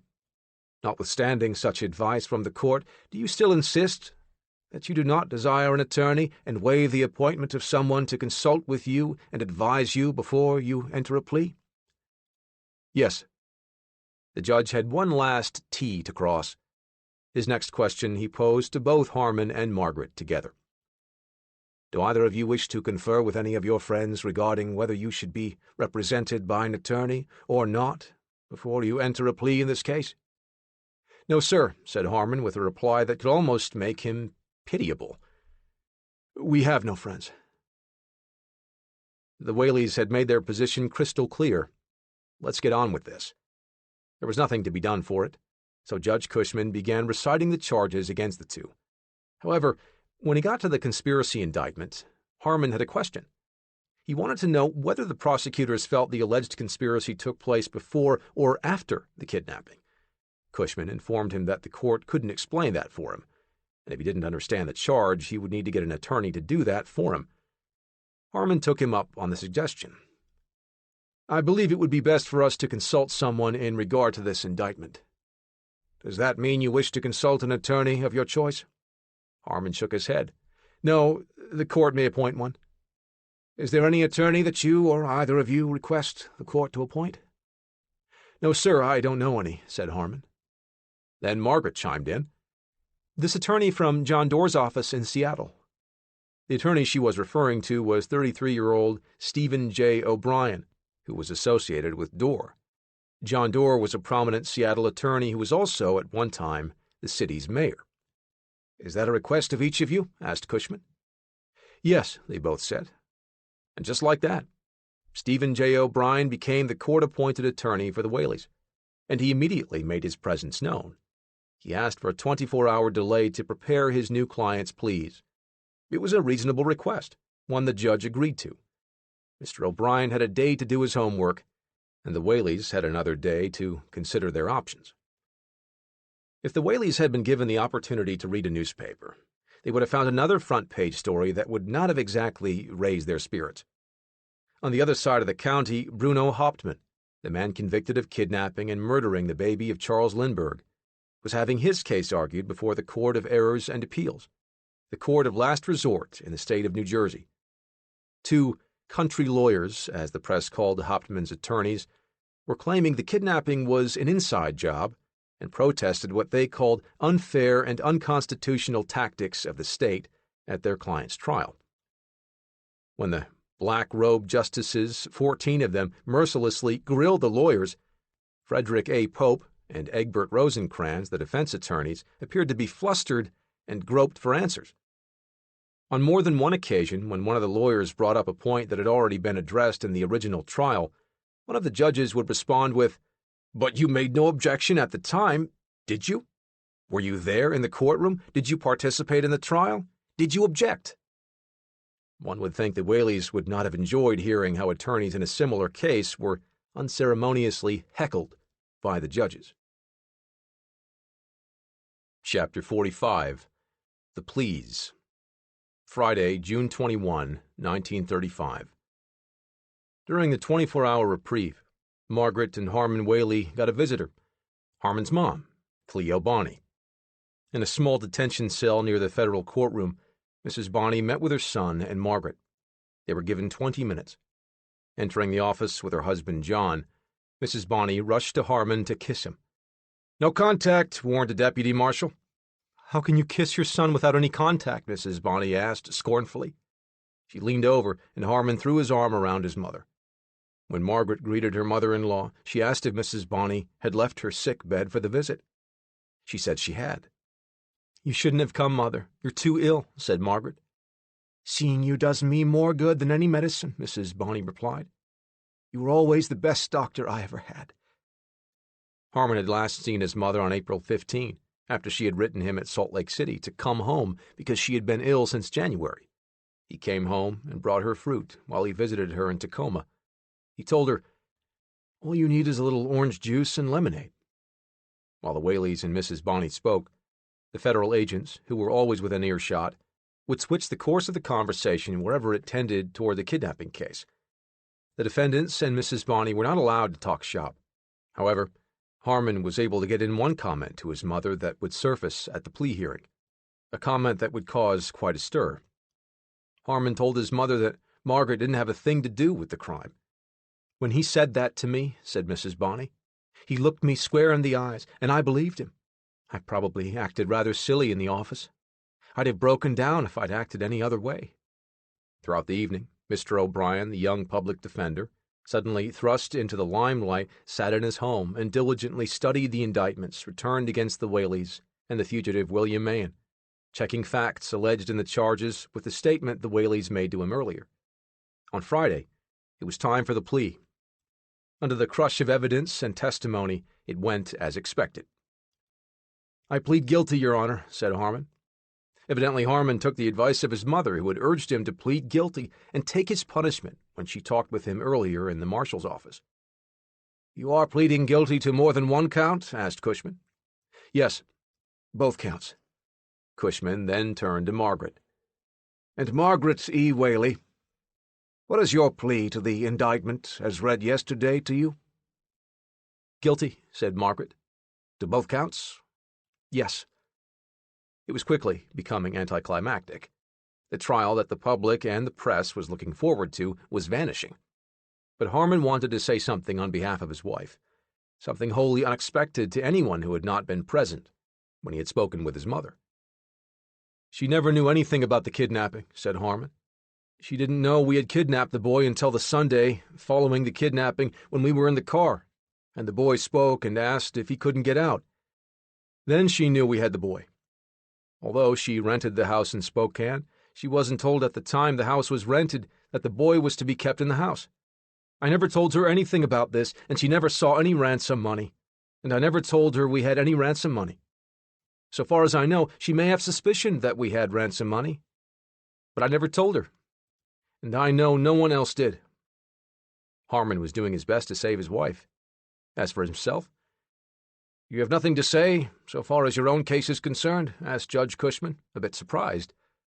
"No, sir." This changed things. The Whaley's attorney, Mr. O'Brien, then stepped up to reiterate Harmon's claims about his wife. He was a public defender, and he was going to do his best to defend his client. "With reference to Mrs. Whaley, I wish to call attention of the court to the fact that she is a woman 19 years of age. She had no actual knowledge of the kidnapping, but she did rent this house where the boy was kept, and did pass some of the ransom notes. She had at no time seen the child or knew who he was, and at no time did she talk to him. She was with her husband at all times when the child was present, and he kept her from seeing him." The judge weighed this for a moment. "Upon your statement," he said, "if she didn't know about these things, why shouldn't the court set aside the plea of guilty and order a plea of not guilty entered?" O'Brien said, "I've advised my client, and she desires to plead guilty to the charge." If he wasn't shrugging, he probably wanted to. Margaret's decision to plead guilty in light of Harmon's claims made no sense. If she was ignorant of the crime, why plead guilty? The judge shook his head dismissively. "I will not sentence on a plea of guilty qualified by any such statement," said Cushman. That was that. The judge was not going to allow Margaret to plead guilty. He simply felt it was not in her best interest. The not guilty plea could be addressed the next day. In the meantime, he still had Harmon's guilty plea to wrap up. The judge turned to the prosecuting attorney, Mr. Hughes. "Any further questions?" "That is all," said Hughes. His Honor turned to the defendants. "Any questions, Mr. O'Brien?" "Nothing." "Anything further before sentence is pronounced? Have you anything further to say?" Harmon simply said, "No, sir." Judge Cushman impassively read Harmon's future.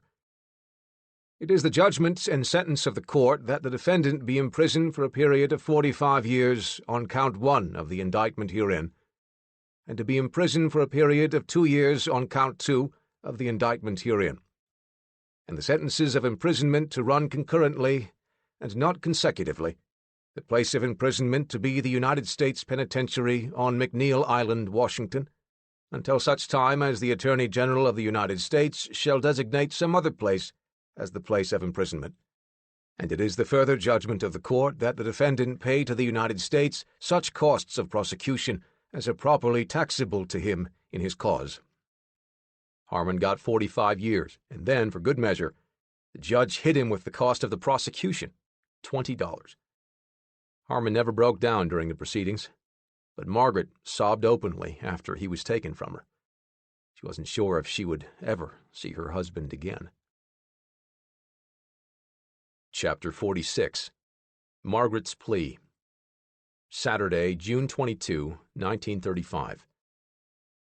For reasons no one could fathom, Margaret Whaley was determined to plead guilty. At 10 a.m. Friday morning, court reconvened. Attorney O'Brien, representing Margaret, informed the court that despite his arguments, Margaret was insisting on pleading guilty to the charges on which her husband was about to begin serving a 45-year sentence in federal prison. O'Brien argued that both the Lindbergh Law kidnapping indictment and the ransom extortion indictment charged Margaret improperly, since she did not participate in the actual abduction or ransom demand.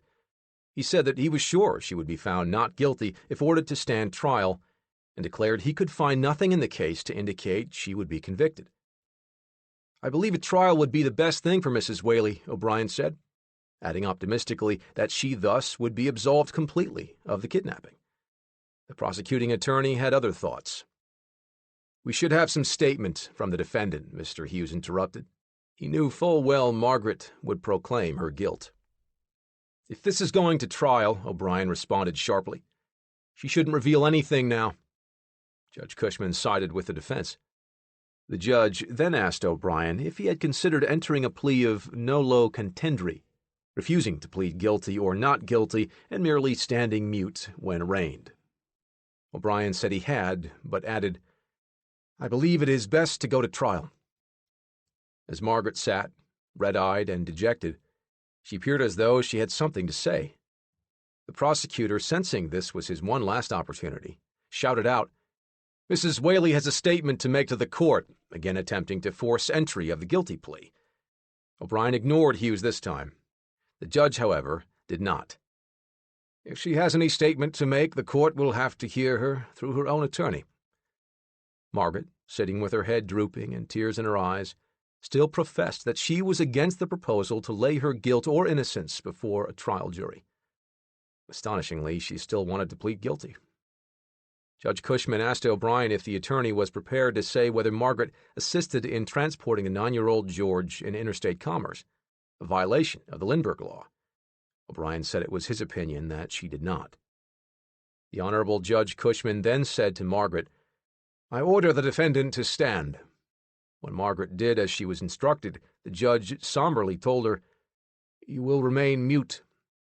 The judge looked at his documents, and then to those gathered. "From statements made yesterday by Mr. O'Brien and the co-defendant Whaley, with the apparent approval of this defendant, the court finds the defendant stands mute and directs the entry of a plea of not guilty." The judge then asked when both parties would be ready to go to trial. The prosecution didn't wait a beat. "We are ready now," said Hughes. But O'Brien said immediate trial of the case would be impossible and asked for time to confer with his boss, John Dorr, over the weekend. He was trying to buy time. He said that they could most likely be ready for trial within a week or 10 days. "I advise you that it should be a speedy trial," Judge Cushman warned O'Brien, and a few moments later approved the appointment of Dorr to handle the defense with O'Brien. It was in the records and official. Margaret Thulin Whaley would go to trial under a plea of not guilty. The press and the public, human nature being what it is, most likely silently cheered. "She isn't guilty, and never has believed herself guilty," O'Brien later asserted, doing his best to look and act the part of the loyal defender. After the hearing, Margaret was led back to Marshal Chitty's office to be returned to her cell in the Thurston County Jail in Olympia.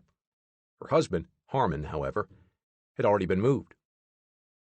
Harmon arrived at McNeil Island Prison before nightfall, a prison launch carrying him from the Tacoma suburb of Steilacoom to the island. He was scheduled to remain at McNeil Island until Attorney General Homer S. Cummings decided on another place of imprisonment, probably the new prison on Alcatraz Island in San Francisco Bay. Harmon would be kept in quarantine for 3 or 4 weeks, then assigned a cell. He currently had no inmate number.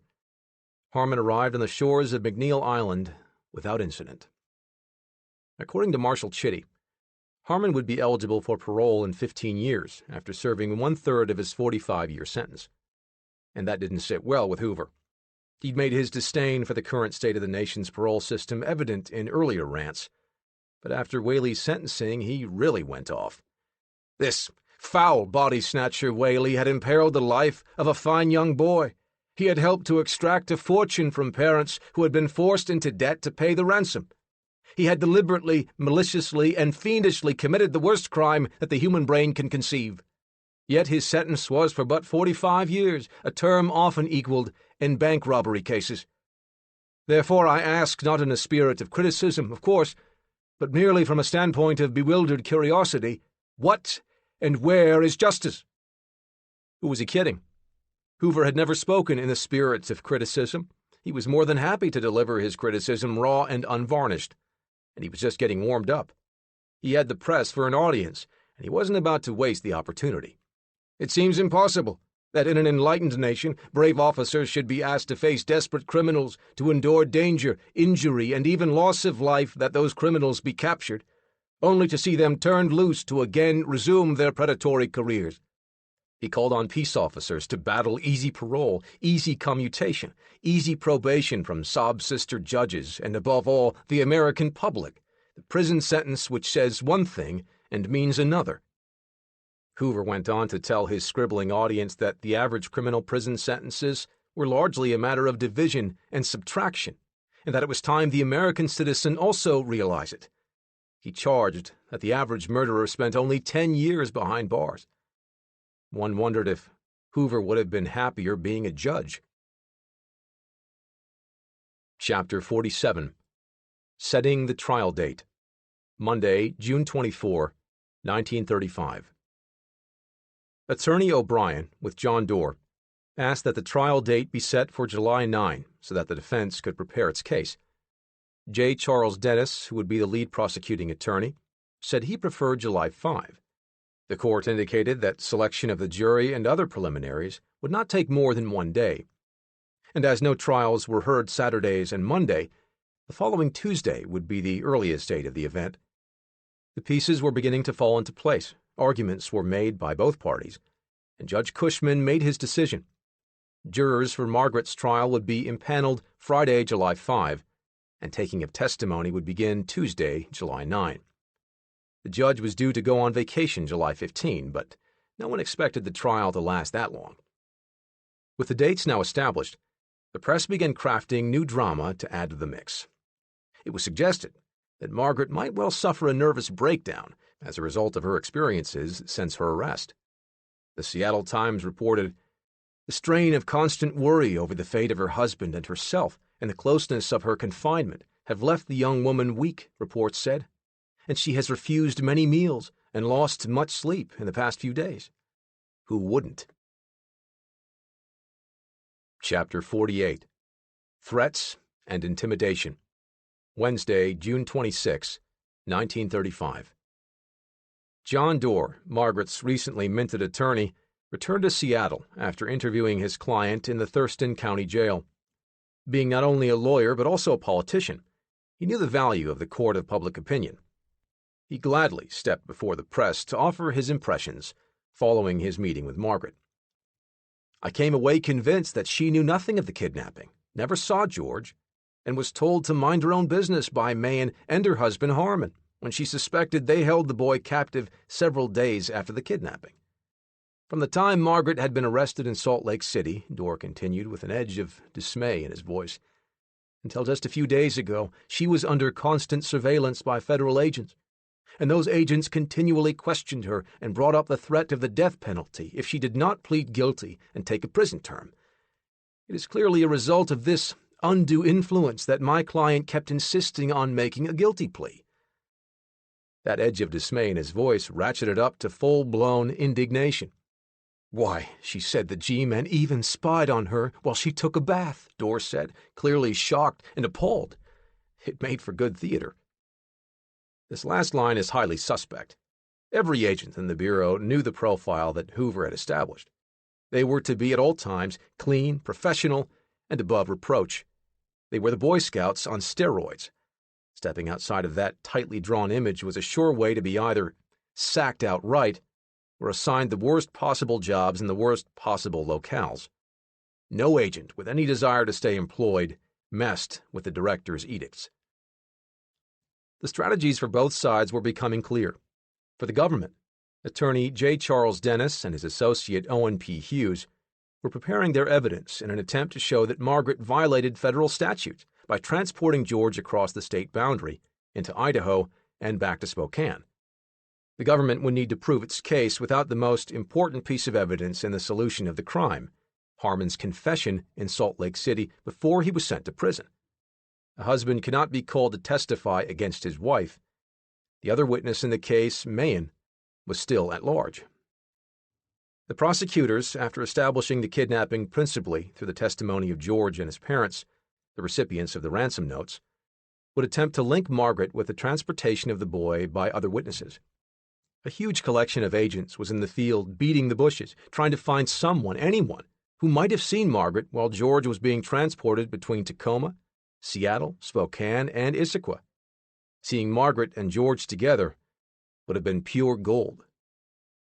Harmon could be summoned by the defense to repeat his statement that his wife knew nothing of the kidnapping, and to show that she was under his domination and coercion and consequently, as a wife, not liable for conviction of criminal charges arising from his acts. Later that day, Mr. O'Brien was going to McNeil Island to interview Harmon. Whether he would testify would be determined after the trial opened. The prosecution's job, on the other hand, was to prove that Margaret was in on the whole thing, or at least a willing participant.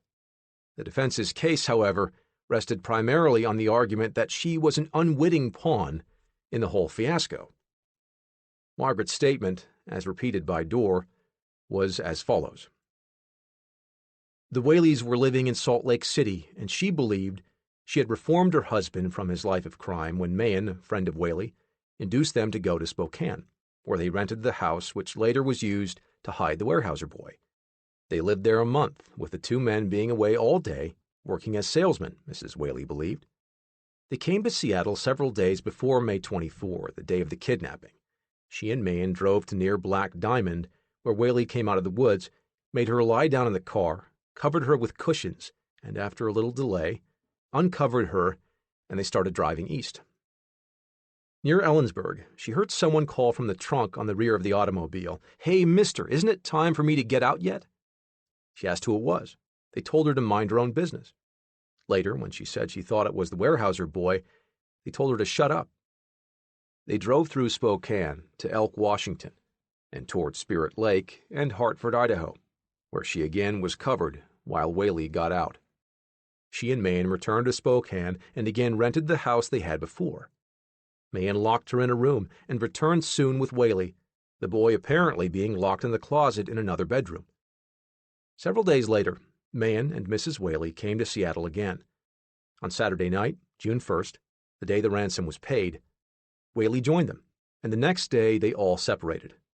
She was given $30, bought a train ticket to Ogden, took the interurban to Salt Lake City, joined Whaley, and several days later was arrested as she passed ransom notes. She didn't know they were ransom notes and had been assured by Whaley they were not. She once heard Mahan say he had been planning a kidnapping since 1930, but that this was the first one he had executed. She believed Mahan broke up the typewriter with which the ransom notes were written, put the pieces in a pillow slip, and threw the bundle into Lake Washington from the highway, somewhere near Renton. Chapter 49. All's Quiet. Thursday, June 27 to Thursday, July 4, 1935. Between Thursday, June 27 and Thursday, July 4, something remarkable happened. There was virtually not a single mention of the Weyerhaeuser kidnapping case or trial in the papers. On Saturday the 29th, J. Edgar Hoover got a little press when a single column inch of type mentioned that the Federal Department of Justice had stopped calling themselves G-Men because, according to Hoover, it was too undignified. They would forthwith be referred to as agents of the FBI. Of course, the papers didn't pay much attention to Hoover's request. G-Men sounded much snappier. It took a long time before the term faded from the papers. The other Weyerhaeuser mention came on Monday, July 1, in an article reporting that a series of articles signed by Harmon Whaley and appearing in an unnamed Seattle newspaper — the article appeared in the Times, so the public had a 50-50 guess at who was responsible, being that Seattle only had two other daily papers of note, the Post-Intelligencer and the Seattle Star — as the confessed kidnapper's personal account of the George Weyerhaeuser case had been branded as a fake by federal officials. Evidently, the Times had no problem shining a spotlight on another paper's misinformation when their own coverage had been riddled with it over the course of the investigation. U.S. Marshal Chitty, who had Harmon and Margaret under his watch before Harmon was shipped off to McNeil Island, declared that it was preposterous to believe that the new inmate wrote the stories. "It is not only a violation of federal rules for a prisoner to write for publication or allow his name to be used in that way," said Chitty, "but even press interviews with prisoners are prohibited." Chitty stated emphatically that Harmon did not write a line of the articles, adding that the author of the purported account used words the 24-year-old criminal never even heard of, much less was able to spell. In the articles, declared to be written by Harmon, the entire blame for the crime was placed on William Mahan. So far, Harmon had made no such claims to the officials in his defense. He had accepted his share of the blame. Perhaps there was some honor among kidnappers, after all. Chapter 50. The Jurors. Friday, July 5, 1935. The prosecution and defense expected problems. The Weyerhaeuser kidnapping was the biggest news story of the day. For weeks, the papers and radio broadcasts blasted a steady stream of coverage. No element was too small to cover. As a result, it was thought to be nearly impossible to find a dozen jurors who were either ignorant of the case or, at the very least, didn't already have a strong opinion as to the guilt or innocence of the suspects. The government would make its opening statement on Tuesday, so the jury box had to be filled, and quickly. The jury selection process was to begin at 10 a.m. At 9:52 a.m., Margaret was escorted into the courtroom between Marshal Chitty and a female deputy.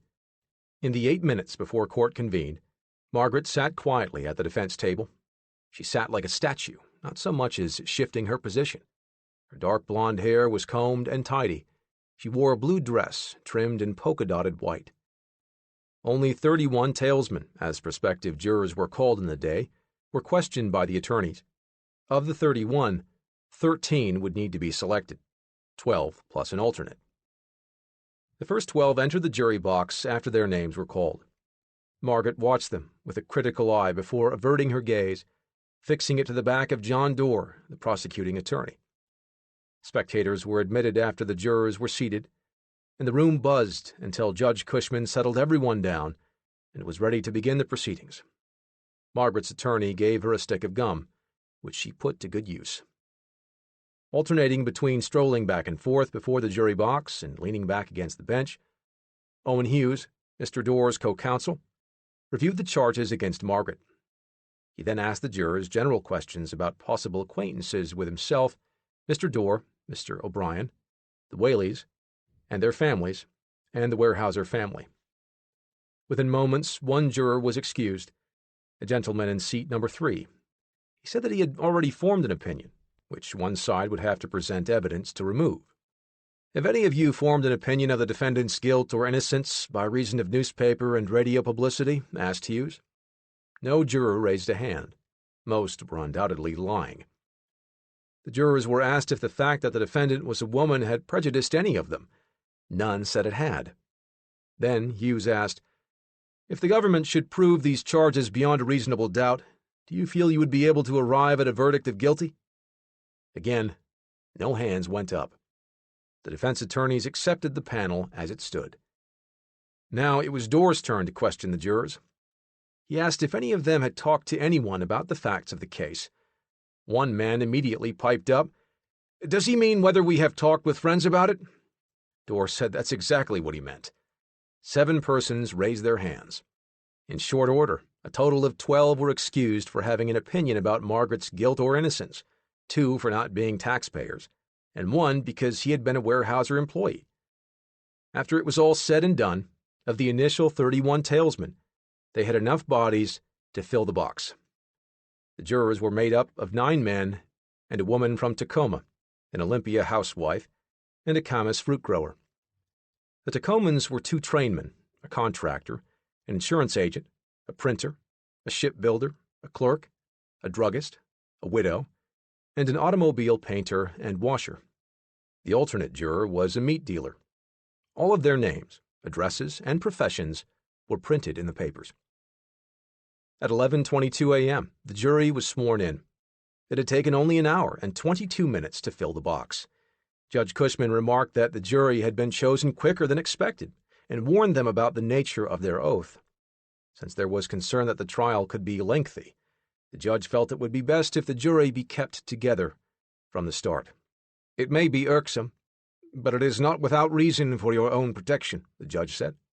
"Chiefly, so that no question ever can be raised and anything to disqualify you from service. The marshal will be ordered to keep you together, affording every means for your welfare and comfort." After the court adjourned, the jury was taken to the Tacoma Hotel, a block from the federal building, and would stay there in Marshal Chitty's custody. Chitty was ordered to cut out of the newspapers anything that the jurors might read related to the case. The paper would look like Swiss cheese. There is nothing overly dramatic or compelling in a jury selection. However, the correspondent for the Seattle Times somehow managed to put together a veritable soliloquy when describing what he or she witnessed. The reporter said that Margaret's twisting, pale hands and the restless, hunted eyes betrayed her nervousness. She was described as the girl next door, one you may have gone to school with. Her smooth, olive, and almost childlike complexion was bare of rouge or lipstick.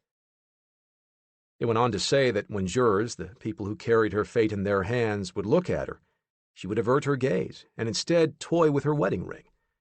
The author wondered which words were most likely running through Margaret's mind: the court oath, to tell the truth, the whole truth, and nothing but the truth, or to love, honor, and obey till death do us part.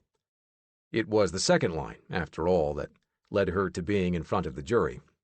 "I loved, I honored, I obeyed Harmon, and death has not parted us.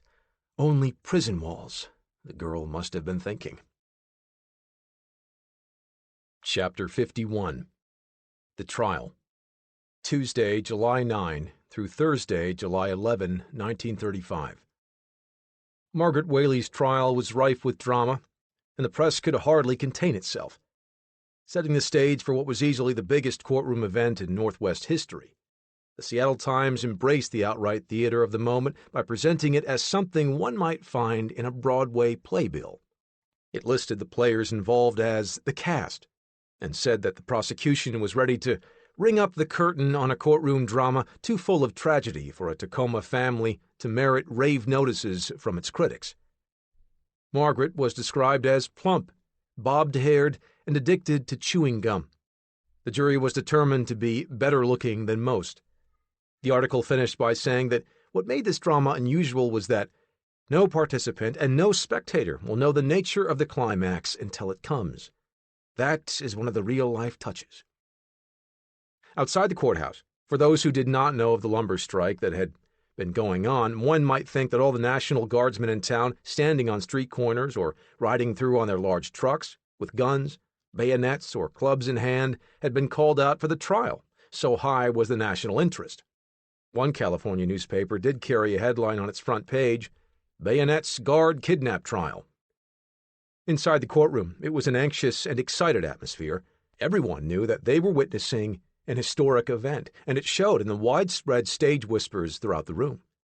Once the courtroom had been brought to order, Owen P. Hughes, the Associate Counsel for the United States government, read the opening statement. "It is customary in a case of this nature to briefly outline what the government will do, so that you may understand the evidence as it is introduced." Evidently, what Mr. Hughes considered briefly was anything but brief. In local papers, an entire page was dedicated to the court transcript of his opening statement. During the reading of the indictment, a variation on either "the government will prove" or "the evidence will show" was said 64 times. Mr. Hughes touched on every conceivable event concerning the Whaleys from late March until the day they were arrested on June 8. It was not until the final statement that Margaret or her attorneys learned how the government intended to connect her with the kidnapping. "Margaret E. Whaley was hooked up with this case throughout," bellowed prosecuting attorney Hughes. The government then dove into the Northwest's boldest crime. They brought up George's dad, John Philip Weyerhaeuser, Jr., who occupied the stand for nearly 40 minutes to rehash the most grueling week of his life. He told the jury his side of the story in a calm, matter-of-fact way. Only once did he betray any outward emotion, and that was when attorney Dennis read the letter written by George at the insistence of his captors to prove that he was alive. The defense attorneys circled around Margaret, made no attempt at cross-examination. Hughes made a crushing attack on Margaret's statement that she knew nothing of the kidnapping until the boy had been snatched. He also hammered away at her plea that she was coerced into concealing her knowledge of the kidnapping. Hughes pointedly claimed that Margaret cooperated with Harmon and Mahan in the planning of the kidnapping, that she aided the men when George was chained in the pits, that she used aliases and even posed as Mahan's wife in carrying out the plot, that she instigated the whole thing by purposefully reading aloud to them about George's grandfather's death and his immense wealth, that she made food for the sole purpose of feeding the kidnapped George, that she knowingly drove back and forth across the state with Mahan, knowing full well what his intentions were, and so on, and so on. The government wasn't buying that she was ignorant or a pawn. She was in it up to her neck. The prosecutors brought out their first big gun, a piece of evidence the defense team heatedly objected to on 3 different occasions: a statement by Margaret that the kidnapped car crossed into Idaho at Spirit Lake while George was stashed in the trunk. Establishing that the boy had been transported across state lines was vital to the government's case under the Lindbergh Law. The defense countered the attempts to enter the evidence by reading into the record 2 conflicting confessions made by Margaret while she and her husband Harmon were being held in Salt Lake City. They also tried to keep it out of court by claiming it was inadmissible. Mr. Dorr over and over objected that the document was incompetent, irrelevant, immaterial, and hearsay. It was not until Harmon's name was deleted from the prosecution's evidential document that the court would allow it to be read to the jury, as a result of the previously mentioned fact that in the state of Washington, a husband cannot testify against his wife without her consent. After a 2-hour recess, Margaret returned to the courtroom looking decidedly fresher. Since her arrest in June, Margaret had not been permitted the services of a barber, and her bobbed blonde-brown hair had become, as the Tacoma Daily Ledger newspaper described, long and shaggy. During the recess, however, Marshal Chitty permitted a barber to trim Margaret's hair. This was evidently considered newsworthy. By the end of the day, 14 of the 70 witnesses had been summoned, but they were looking more and more like small potatoes. Margaret's signed confession was clearly the star of the day. In it, she disclosed information that helped federal agents find the 2 holes George had been chained in. She pinpointed the cars used by her husband and Mahan throughout the kidnapping. She also described where the ransom money had been stashed and later buried. In fact, by her own admission, she had done a masterful job of convicting herself. The following day, spectators continued to crowd the halls of the courthouse, hoping for a glimpse of the 19-year-old kidnapping suspect. More witnesses took the stand, most notably Margaret's grandfather. The young woman sat with downcast eyes, probably ashamed to meet her grandfather's gaze, as the 72-year-old Julius Thulin gave evidence which the government hoped would help send his granddaughter to prison for decades. He was the only family member of Margaret's that appeared. Mr. Thulin, tall and thin, with a bald head covered by a few carefully combed white hairs, sat quietly at the side of the courtroom until it was time for him to be called. Mr. Thulin was not a man of means, but he was principled and took pride in his civic responsibilities. For his appearance in court, he wore his finest outfit, befitting such an important occasion. It was an ill-fitting, blue-striped tan suit over a pale blue shirt. The outfit hung on him like it had been purchased long before, when he was a fuller man. He often sat with bowed shoulders, face turned away from the witness stand, but with his ear cupped in his hand, straining to hear the spoken words. Frequently he looked through his gold spectacles at his granddaughter, who sometimes swirled in her chair to gaze back at him without a smile. When he took the stand, he spoke straightforwardly, and in a voice that could be heard in the farthest corners of the room. And as he spoke, a picture was clearly outlined. A picture of an old man, welcoming his son's daughter, trying to make her and the good-for-nothing young feller she had married feel at home because they were his folks. After the day's hearing, the elderly Thulin had an idea. Anxiously, he walked into Marshal Chitty's office while the marshal was away, taking Margaret back to her city jail cell. "Can I leave this for Mr. Chitty?" he asked a deputy on duty. It was a box of candy. Mr. Thulin wanted to show the marshal he appreciated a few favors. Evidently, when he arrived in Tacoma and walked into court, he found the courtroom filled to overflowing. Marshal Chitty allowed the grandfather to greet Margaret in the little cell in the marshal's office before court resumed, and the pair kissed, Thulin giving his granddaughter an encouraging pat on the shoulder as they parted. Thulin followed Margaret into court, and Marshal Chitty found a seat for the old man near the jury box, where he could hear everything that went on. "I don't mind testifying," said Thulin, "only I'm so hard of hearing, it was a little hard to get all those questions." On the same day, Grandpa Thulin arrived. 2 letters from Margaret's mother were delivered to the courtroom, one for Margaret, one for her attorney, Mr. Dorr. The letters were written on July 4, when the family didn't know the elder Thulin would be subpoenaed. In both letters, Margaret's mother told of a futile struggle to raise enough money to send some member of the family to Tacoma. The letter to Margaret was full of cheering phrases, but despair was between the lines. Margaret's mother ended, "Hoping you are well, and praying for the Lord to bless you. Love from all of us, Mother." To Mr. Dorr, she wrote a thank-you note for a nice letter he had written the family and asked him to deliver the other letter enclosed. Mrs. Thulin wrote Dorr because she had no address for her daughter, and the line in Margaret's letter that must have cut her to the quick said, "Please send an address." Margaret's present address at the Tacoma City Jail would be changed soon. The jury would help decide what it would be. Another damaging piece of evidence against Margaret came by way of the FBI's brand-new scientific methods, fingerprint analysis. The methodical, painstaking work of scientists in the building and much vaunted crime laboratories of the Department of Justice were displayed to the jury. Fingerprints had been obtained by the G-men in the various places occupied by the Whaleys and Mahan. In the testimony of Aaron Cohn, fingerprint expert from Washington, D.C., it was revealed that the feds would have been on the Whaleys' trail even if Margaret had not been arrested while passing hot bills in Utah 5 and dimes. Despite the boasts of egoist and kidnap communications that all precautions had been taken, Cohn testified that Harmon Whaley had unwittingly left his calling card in the hideout house in Spokane and the squalid shack in Seattle, where the loot was divided. Cohn produced enlarged photographs of a Whaley fingerprint left on an empty baked bean can in the Spokane house and on a milk bottle in the Seattle shack. He also disclosed that a thumbprint of George was found in the door jamb of the closet in which he was held prisoner, and that a fingerprint of Margaret was taken off an electric light bulb in the attic of the Spokane residence. Margaret, as well as the spectators in the courthouse, must have been stupefied to know that such technology was at the disposal of the law.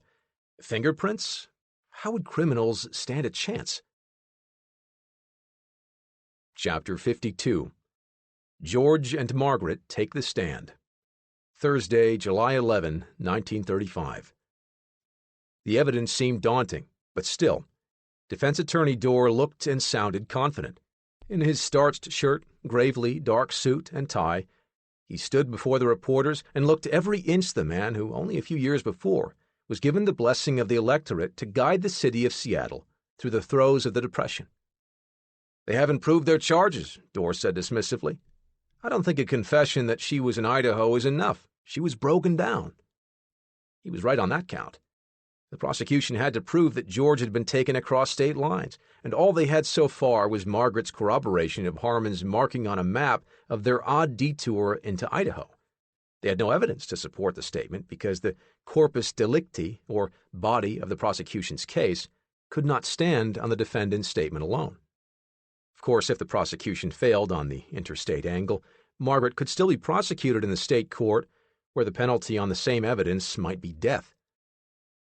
Why they made the strange route up to Spirit Lake before going back to Spokane was a mystery.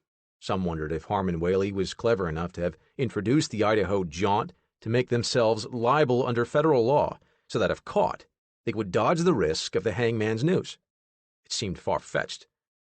The air buzzed with the anticipation of key witnesses after Dorr sprung a surprise by announcing that he might have 4 witnesses instead of only Harmon and Margaret Whaley, as he first planned. Who the other witnesses were going to be was a secret.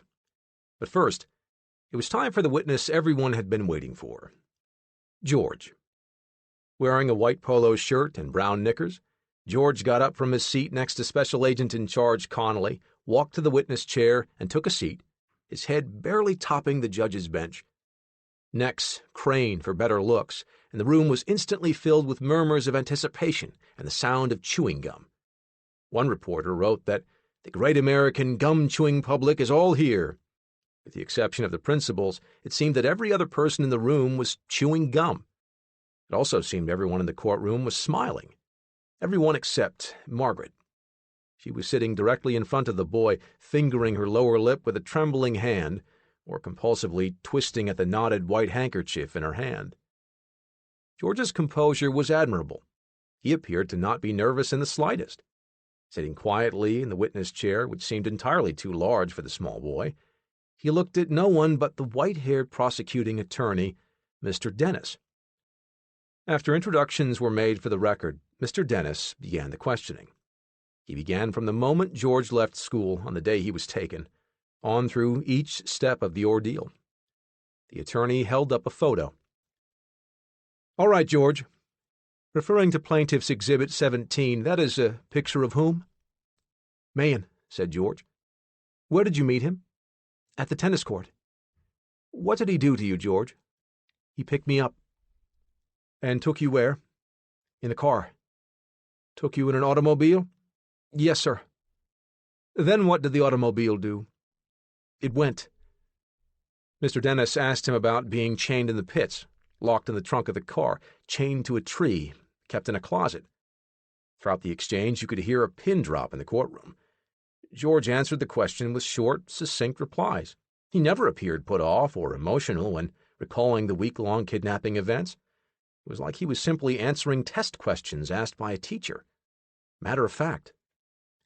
One of the most telling pieces of testimony from George came from what he heard but never saw.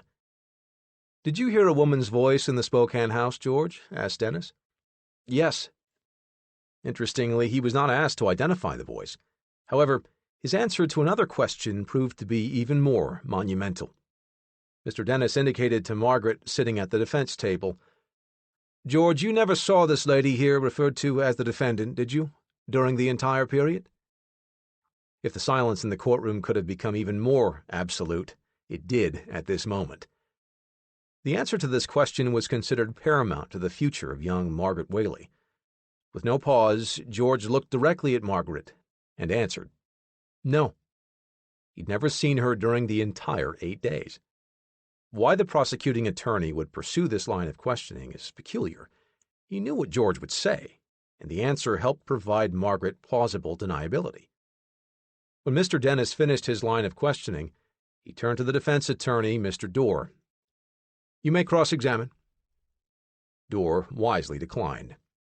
Excused from the stand, George returned to the prosecution table and perched on the knee of Agent Connolly. The agent looked down at the boy with a paternal smile. Maybe he was thinking of his own son. Agent Connolly, like many agents of the time, spent long hours away from his family. He was rarely home for when his own boy, who was 14 at the time of the investigation, was growing up. Maybe a case like this was just a little extra personal for the federal agent. Maybe it was a little more important. After George, the prosecution brought up Louis Boniface, the farmer whose home George wandered to after his release. Testimony aside, Farmer Boniface did well by the Weyerhaeusers. George's dad gave him a job for life at one of his mills, along with a substantial reward that allowed the chicken farmer to purchase several acres of land.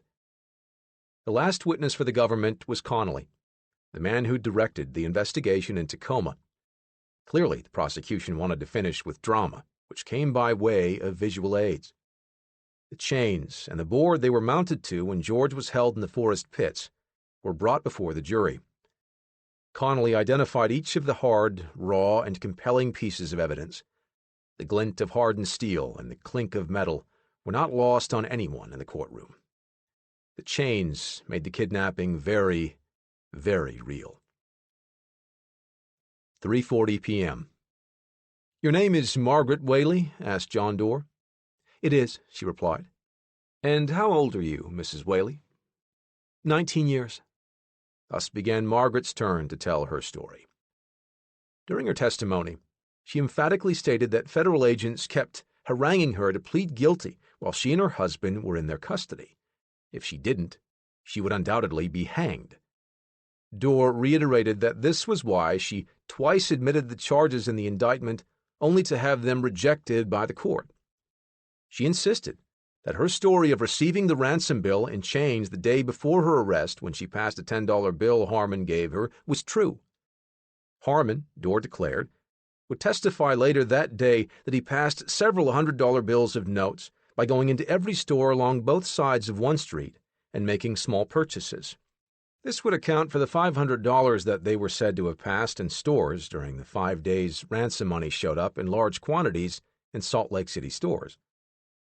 He said that she was introduced to Mahan as Swede Davis by her husband on April 9 and believed him to be a stove salesman. She was adamant that she didn't know the man had kidnapped George until the second day when she heard the boy ask a question from the trunk of the car. And when she began asking questions, Mahan flashed 2 revolvers and told her to shut up, ask no questions, and say nothing or he would kill her, her husband, and the boy. "I assumed then it was the Weyerhaeuser boy, but they didn't tell me," she said. Margaret said she was terrified of Mahan and believed if she were free, he would track her down and put a bullet in her. She said Mahan repeated his threat when the two were in Seattle while he was carrying on ransom negotiations. When asked why she did not notify someone, she answered, her face distorted as if in pain, on the verge of tears. "Oh, I knew they would take him, Harmon, away from me, and I didn't want to lose him any sooner than I had to, for I knew they would catch up with us sooner or later." She also declared that she was positive Mahan was having her watched while they were in Seattle. She also flatly denied ever writing any of the ransom letters, mailing any of the messages, or taking a willing part in the crime. If there was one exchange between Dorr and Margaret that summed up why she did what she did, it was this. "Did you do anything your husband told you?" "Is that your idea of things?" asked Dorr. "Yes," said Margaret. "That was the way I was raised." "You were raised in the Mormon church?" "Yes." "Anything on earth your husband tells you to do, you do it." "We are supposed to obey our husbands, regardless of what it is." Dorr's assurance that Harmon would testify evidently was a feint. The man whom everyone was anticipating wasn't even asked to take the stand. Margaret was unexpectedly the defense's only witness. Chapter 53. Closing Arguments. Friday, July 12, 1935. Outside the pale walls of the courtroom, a different drama was unfolding. The lumber strike, and thus the livelihood of thousands of Northwesterners, was still in question and playing out in real time on the streets of Seattle and Tacoma. One of those affected, E.J. Smeltzer, knew things were getting dicey and unpredictable in the strike. Rumors of a union agreement were as common as threats of reignited violence. He'd managed to steer clear of the worst of the clashes so far, and assumed today would be no different, although it paid to be vigilant. Hell, it paid to be paranoid. And he was one of the strikes, the angry side of the argument. It was his side that was stirring the pot. Smeltzer got into his car and headed into town. There was a lot of action taking place that day, and he would most likely be in the thick of it. His eyes were on the road when the bullet passed through his windshield. He heard it pass his head. In fact, he felt it. He reached up and grabbed his cap. He could feel the hole where the bullet has passed through, missing his skull by an inch. G.H. Humphreys was one of the paranoid ones. Although he probably simply considered himself careful, that's why he carried a gun. So when he spotted the automobile following him as he left his home, he wasn't about to wait to see how it played out. He fired 3 shots at the following car. He never did learn if the people in the car were out to get him or not. The lumber strike was reaching critical mass. Fresh rioting broke out in the city when lumber mill strikers, sympathizers, and radicals staged a parade in defiance of National Guard troops. The downtown area quickly took on a more warlike appearance than at any other time during the strike. Guardsmen in gas masks led numerous attacks against a belligerent mob with gas bombs. Steel-helmeted militiamen forming lines, shoulder to shoulder across South 11th Street, pushed the crowds of jeering men up the hill.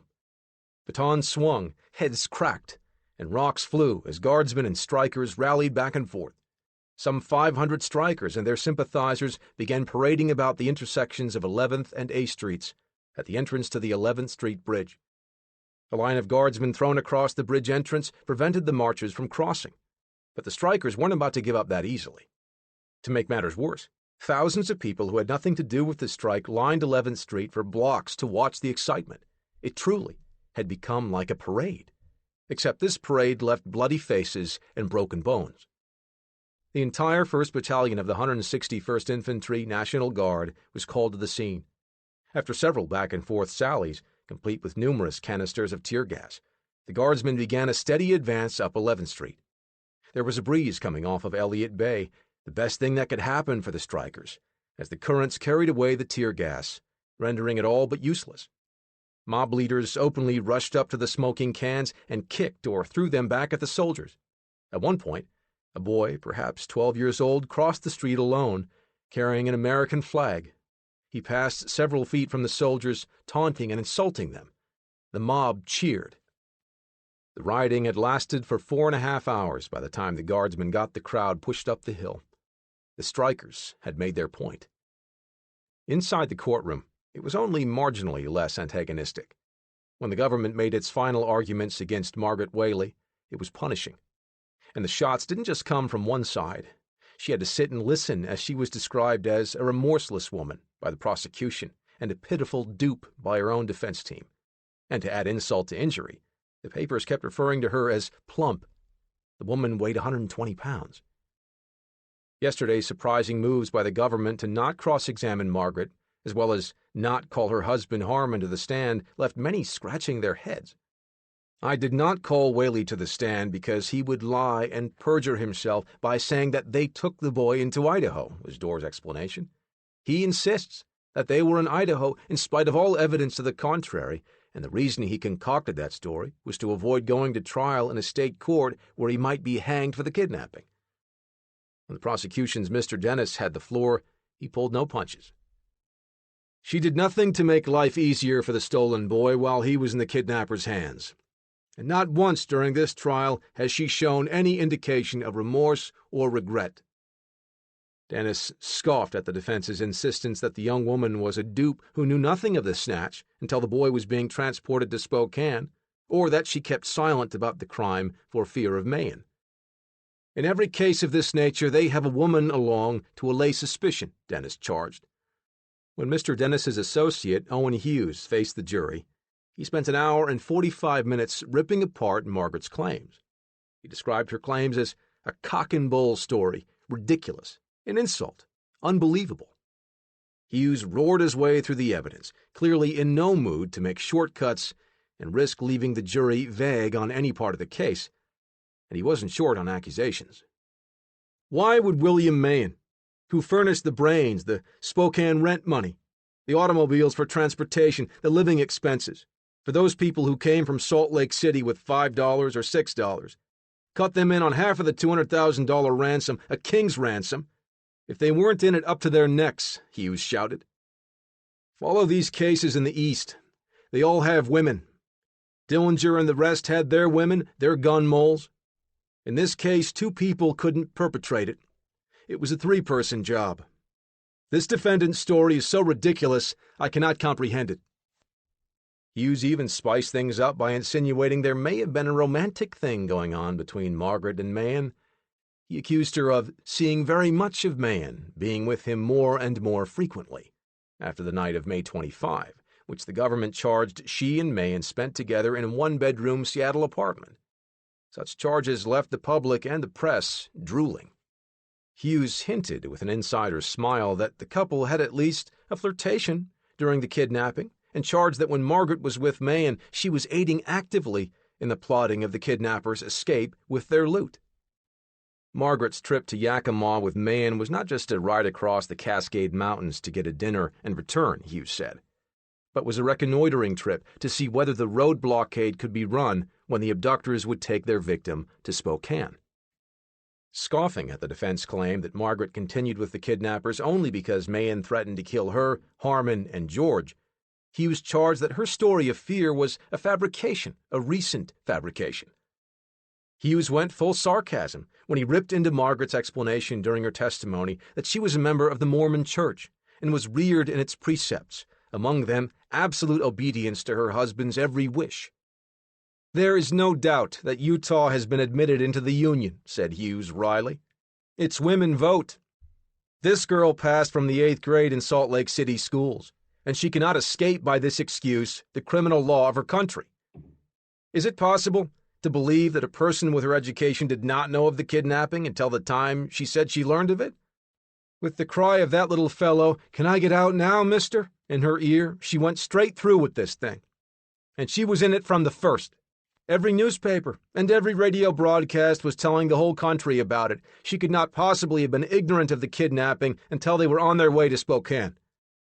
Bitterly, Hughes looked at Margaret, holding a long pointer he had been using to tap out his arguments, and said deliberately, "After all, this girl is in her right mind.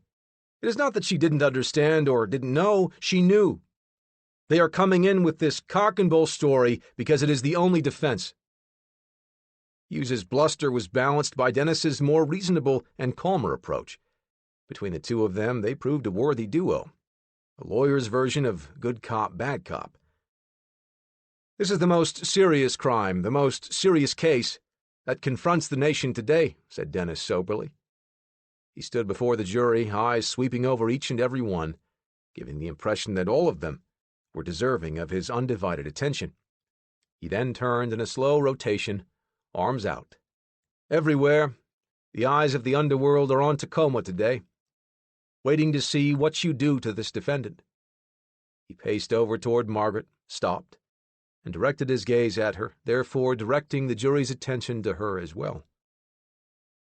"Throughout the abduction," Dennis said coldly, eyes still fixed on Margaret, "there was no sign of sympathy, no expression of remorse on her part. She never protested what was being done to George Weyerhaeuser." Dennis then slowly shook his head and took on a look of immeasurable sadness.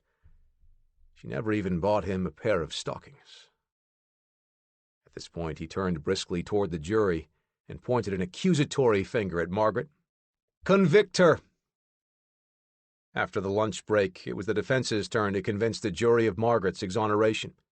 At first blush, one would think, with friends like John Doerr, who needed enemies? He painted his client as a clueless rube who was dumb as a box of rocks. However, many felt it was a brilliant defense. Even the government attorneys said he was the ablest criminal lawyer in the Northwest. Doerr described Margaret as a person playing the nuisance role, who was nothing more than excess baggage, and a person whose pitiable stupidity he never had seen equaled. Her own lawyer, her defender, fixed her with a joyless gaze. "I've met a lot of stupid people, and maybe dumb ones," said Doerr. You could almost see his shoulders slumping in despair for his pathetic client, or so he would hope the jury to believe. "But never have I met anyone whose stupidity is as great as this girl's." He slowly backed away from her and took a long, slow breath, like he was at a loss for words. He then briefly shook his head like he'd been lost in thought for a moment, and had now regained his wherewithal. His demeanor changed to a more resigned, "What are you going to do?" attitude. She was just a dupe for these two crooks.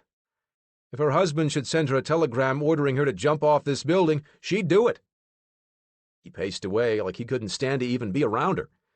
If they presented Academy Awards for courtroom stagecraft, he would have been a shoo-in. While Margaret's intelligence was questioned, and her pride trampled on and raked over the coals, by her own lawyer, mind you, she sat and took it. She sat there and fully accepted her attorney's tactics, taking every verbal broadside with the fragile hope that it would somehow convince jurors to not lock her up for the better part of the rest of her life. But Doerr's appeal wasn't exclusively a game of pig pile on Margaret. He had crafted a two-pronged approach to Margaret's defense and was now ready to deliver the second prong. He'd made his point about her questionable judgment and intelligence. Now he addressed the case from a much more legal perspective while also appealing to the jury's emotions. Throughout his argument, John Doe repeatedly asked, "What did she do?" He insisted that in the entire government's case there was no testimony that the girl aided in any way to kidnap the boy, hold him as a prisoner, or collect the ransom. Silence, acquiescence, or consent do not constitute a crime, said Dorr. He argued that she wouldn't try a wife of a banker who wrecked saving and loan associations. Dorr declared that the jury could not do much to add to the girl's misery. He said that her mentality was not more than that of the 9-year-old boy who was stolen, and called attention to the fact that she was one of over a dozen children, reared in abject poverty by a father who had accepted relief from the Mormon Church and the state of Utah for years. Her marriage to Whaley, whom he characterized as a scoundrel, was the only escape from the drab, heartbreaking life she had been forced to lead. "What did she do that any wife would not?" asked Dorr. "In her you have just another fool of a woman who married a man to reform him. Many women of far greater intelligence than this girl have made the same mistake. If they have money, they get out of it somehow. If they haven't, they end in the gutter." It wasn't exactly the most ringing endorsement, and he was on her side. "I don't think the theft of the $200,000 from the Weyerhaeusers is of much importance in this case. I am as much opposed to kidnapping as the government attorney, but for different reasons. I think the most important thing is the dreadful fear of parents that their children are not safe, and that the stolen child might be abused." Dorr was in full-on political stump speech mode, wringing every ounce of emotion from every sentence. "You can't stop the Whaleys with penitentiaries, and you'll have Mayans just as you will have Weyerhaeusers. When you change the so-called civilization, you will wipe out both classes. The society in which this girl lived made her what she is." He turned to face her, and could not have looked more heartbroken. "A pitiable spectacle whose family is only too glad to get rid of her. Why, that girl has nothing, not even a stitch of decent clothes. She is sitting in court now with a dress held together with staples." On cue, virtually every pair of eyeballs turned to Margaret as she, eyes averted, self-consciously brushed out a non-existent wrinkle in her dress. Dorr, like a veteran stage performer, allowed for the audience reaction before pressing on. "The government says that she knew her husband had $90,000 of the ransom money when they were in Salt Lake. That doesn't sound reasonable to me. When she was arrested, she was buying a 20-cent cigarette case as a birthday present for her father. Does that indicate that she knew her husband had a fortune hidden away? Again, I ask, just what did this girl do towards aiding the men in this crime?" He grabbed a piece of paper off his table and held it up to the jury, presenting it as a noteworthy document. It might have been a piece of scrap paper to be used as a prop, for all we know. "Take the conspiracy count. Conspiracy under the common law used to mean merely an agreement between certain individuals to commit a crime. Now it is different, only in that the person must not only agree, but do something towards carrying it out." He paused for effect. "What did she do?" And then let the question hang for a moment. "I'm asking you to go into the jury room and take out paper and write down the things that she did. And I want you to remember that mine is the only voice heard in this courtroom that isn't being paid. This case means nothing to me in a monetary way. The court did me the honor to entrust the defense into my hands, and in my entire career I have never felt more deeply the responsibility of an attorney." Dorr stopped, swept the jury with his eyes again for good measure, and retreated to his table to sit beside Margaret. With these closing comments, the case then went to the jury. The judge reminded them that the burden of proof was on the government to show Margaret was guilty of the charges against her beyond a reasonable doubt. Ask any lawyer, and they'll tell you, reasonable doubt is always the tricky part. Chapter 54. The Verdict. Saturday, July 13, 1935. The city was at its breaking point on more than one front. The anticipation of the Weyerhaeuser verdict had every person with a pulse glued to their radios. At the same time, the lumber strike had reached a new level of combustion. At 2 a.m., Edward Mars, an employee of the Wheeler Osgood mill, was awakened by an explosion frighteningly nearby. Dynamite had been placed alongside his garage. At 3 a.m., George Weyerhaeuser, members of his family, and some friends found themselves at the receiving end of a tear gas bomb thrown through their front window. Weyerhaeuser wasn't even a mill worker.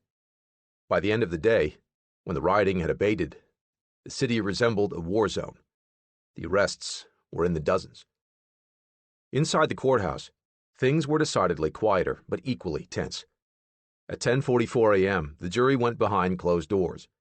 Judge Cushman said he would receive a verdict in court that same afternoon if one were reached, but that if a verdict was reached after 5 p.m., it would be sealed and opened in court on Tuesday, 3 days later.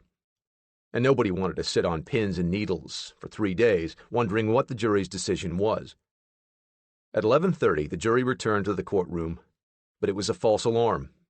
They merely had a question. Is the fact that this case was taken up in federal court evidence that this court considers the case one of interstate commerce? Asked the jury foreman. Judge Cushman replied, "It is a question of fact for the jury to determine." The jury went back to their room to deliberate as well as take lunch. During the court's lunch recess, Margaret turned to John Doerr, her attorney, and said, "Gosh, I hope they hurry and get this over with." She said it with a smile. She also repeatedly told guards she hoped she would be convicted. At 3:20 p.m., the jury requested more instruction from the judge. The judge, however, had gone home and had to be brought back to the courthouse. At 3:40 p.m., he returned and heard the questions. If, after a conspiracy is performed, a third party enters and takes part in unlawful acts, is he guilty under the law on conspiracy? "There was an instruction on that," replied the judge. He then reread the original instruction, which said in effect that a person can be found guilty of conspiracy even if he is not one of those who formed the conspiracy, providing that after he joins the plot, he or a confederate commits an overt act that may further the scheme. The second question. Does the second count mean simply helping to plan one or all of the overt acts? Or must she be guilty of helping to carry out one or all of these acts? Judge Cushman explained that if Margaret entered the conspiracy, and if one overt act was committed by any conspirator later, then yes, she was still on the hook. Juror Carl West, the Camas, Washington, fruit grower, then asked if conspiracy is the planning of the overt act or the carrying out of it. The judge again defined conspiracy as an agreement between two or more persons acting with the common purpose to do an unlawful act and the commission of one overt act. He repeated that the defendant could enter the plot at the 11th hour and still be guilty. West asked if the word conspiracy meant to consult and agree orally. Judge Cushman defined the word as meaning to whisper quietly, a breathing together by plotters putting their heads together. In other words, conspirators didn't exactly write out their plots. A silent nod and a wink would still make them complicit. At 4:20 p.m., the jury again retired. Then, a mere 8 minutes later, a hammering on the jury room door brought a bailiff. A verdict had been reached. The jury was led back to the courtroom. In the movies, the jury's verdict results in a spontaneous, massive reaction one way or the other, depending on the outcome. There was little of that here. Except for newspapermen and court officials, there were less than 20 spectators in the courtroom to hear the verdict. A stark contrast to the crowds who stood patiently in line for hours in hopes of hearing a portion of the trial that had lasted for 4 days, most likely due to the fact that no one knew how long the jury might be sequestered. Hours? Days? The jury foreman stood and faced the judge. "We, the jury, find the defendant, Margaret Whaley, guilty on 2 counts in violation of the Lindbergh kidnapping law." Evidently, the jury had arrived at a verdict of guilty on count 1 at 3 p.m., but could not reach an agreement on the conspiracy count until after the judge had answered their questions. Over the course of the afternoon, only 3 ballots were taken by the jury.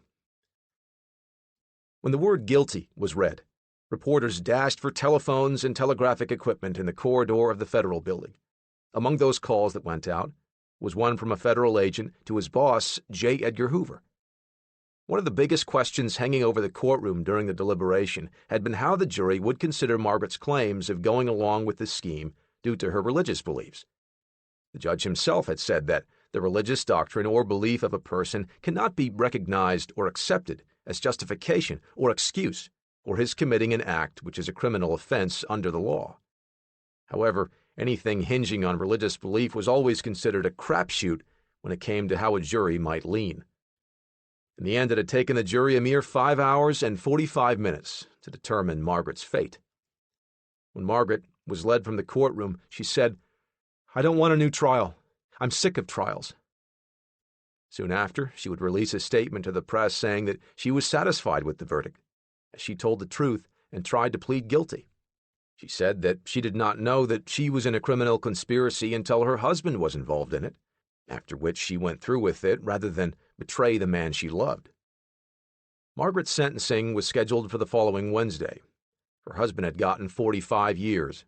The question everyone was already asking was, how many would Margaret get? Chapter 55. Before the Sentencing. Sunday, July 14 to Tuesday, July 16, 1935. Even before Margaret learned her fate, there were still headlines being made in the Weyerhaeuser case, and they mostly centered on the man still at large, William Mahan. J. Charles Dennis, Margaret's prosecuting attorney, had some words of warning for the fugitive and the underworld in general.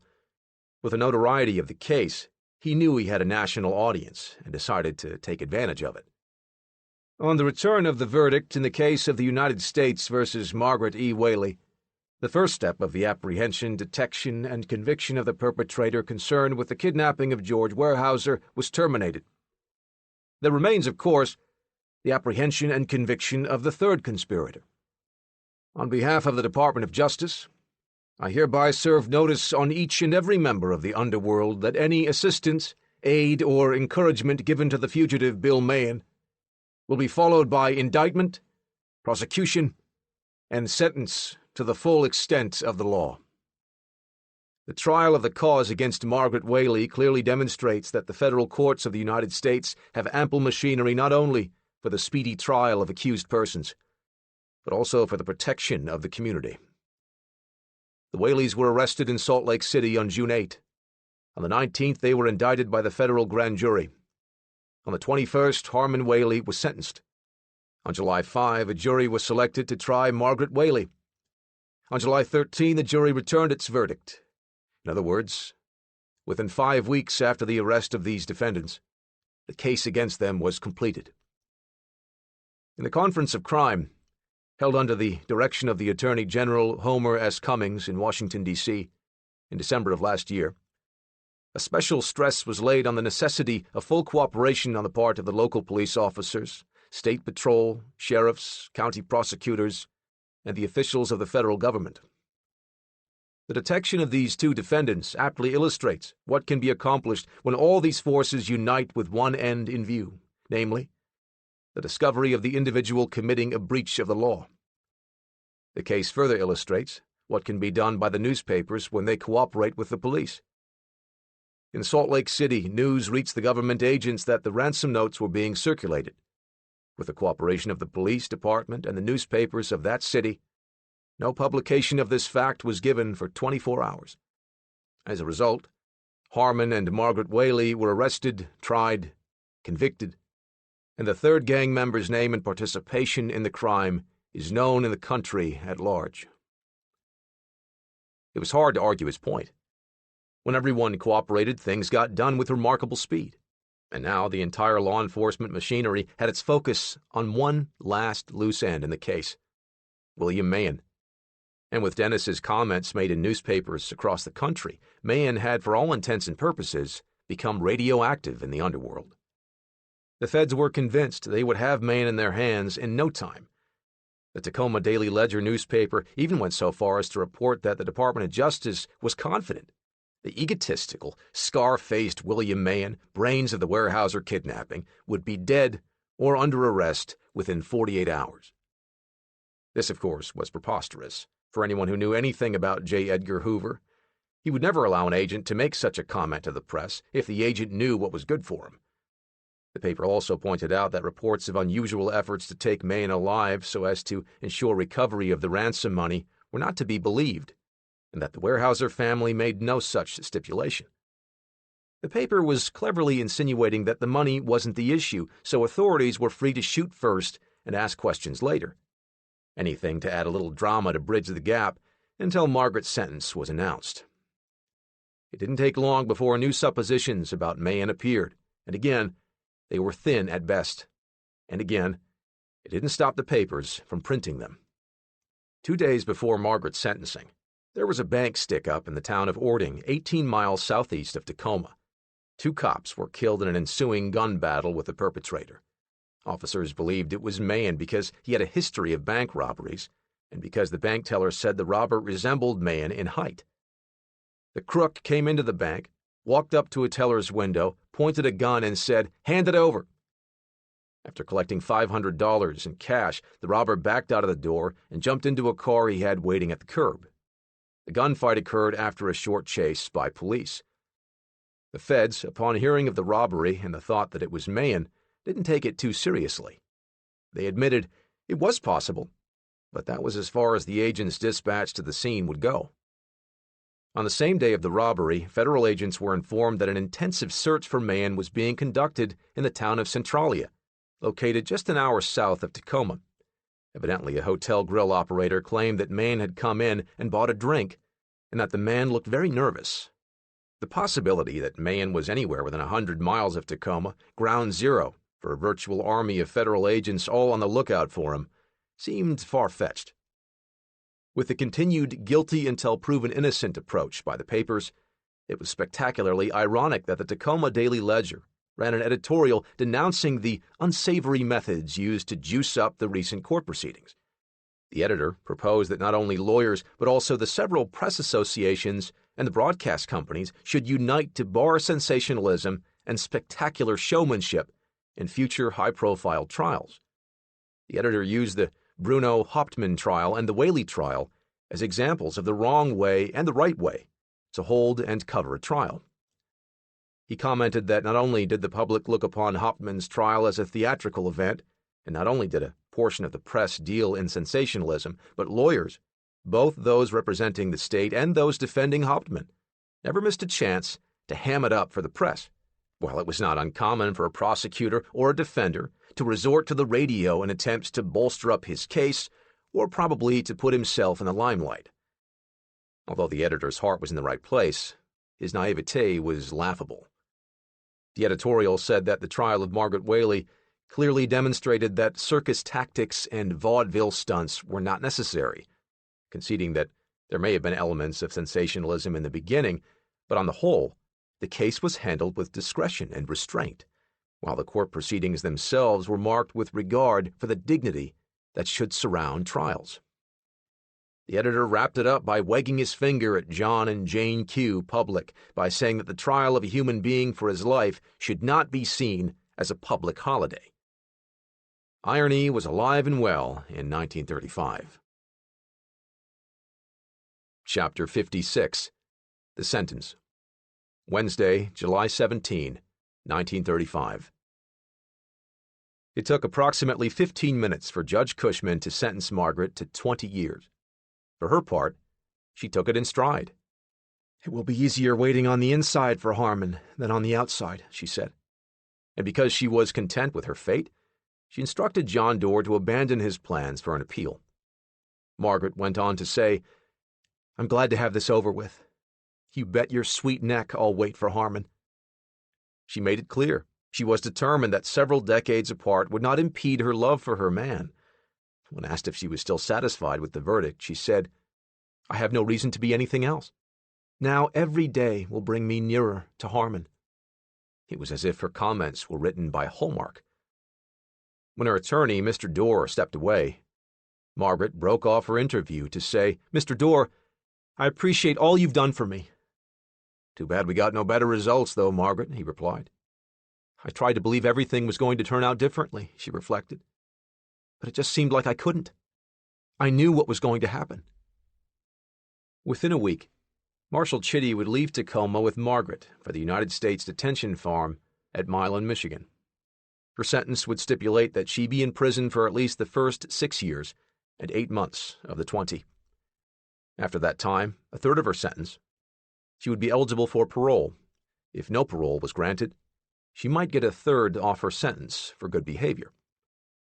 Before Margaret was led to her jail cell, she was asked if she felt trying to make Harmon go straight would be a hopeless case when they both got out. Margaret said, "No. When we are together, I'll see to it that Harmon doesn't do anything that would separate us again." Margaret's support of her husband was short-lived. Maybe her fairy tale view of happily reuniting with her husband didn't look so practical after all. Maybe she just came to her senses. Maybe it finally occurred to her that the whole belief of doing whatever your husband tells you to do wasn't the best approach in life. All we know is that on her transcontinental train ride from Tacoma to her new Michigan home, she had this to say about Harmon, the man she, until just a few days earlier, would gladly wait the 45 years for him to be released. "If it had not been for him, I would not be where I am today. He didn't get a third of what he deserved." Margaret said that she was through with him and all men forever. Margaret would serve 13 years of her 20-year sentence and be released in 1948. She divorced Harmon the moment she got out. Later, she remarried and returned to live out her days in Salt Lake City. She died in 1984 at the age of 74. Chapter 57. The Hunt for Mahan. January through May, 1936. It had been over 6 months since William Mahan had eluded police through the help of a watchdog in Montana, and there was still no sign of him. During that time, his accomplices Harmon and Margaret Whaley were quietly serving their time in their respective prisons. But in February of 1936, Harmon's time became decidedly less quiet. A short time after he'd been sentenced to McNeil Island Penitentiary, he was transferred to The Rock, Alcatraz Island, the brand-new prison located in the San Francisco Bay. Then, on January 20, a riot broke out. The trouble began after the death of Jack Allen, a prisoner who had reportedly been refused hospital treatment because of his frequent appearance on the sick list when there was no sign of any ailment. The prison examiner said Allen died after an operation for a stomach ulcer. The prison announcement attributed his death to pneumonia. When word of Allen's death began to spread through the prison, things went sideways in a hurry. Among the leaders were a few relatively high-profile convicts, as well as Harmon Whaley. When workers in the laundry, where the worst criminals were assigned, quit work, word had it that Al Capone, who was an inmate at the time, remained at his post and refused to join in the protest, despite cries of "Yellow Rat."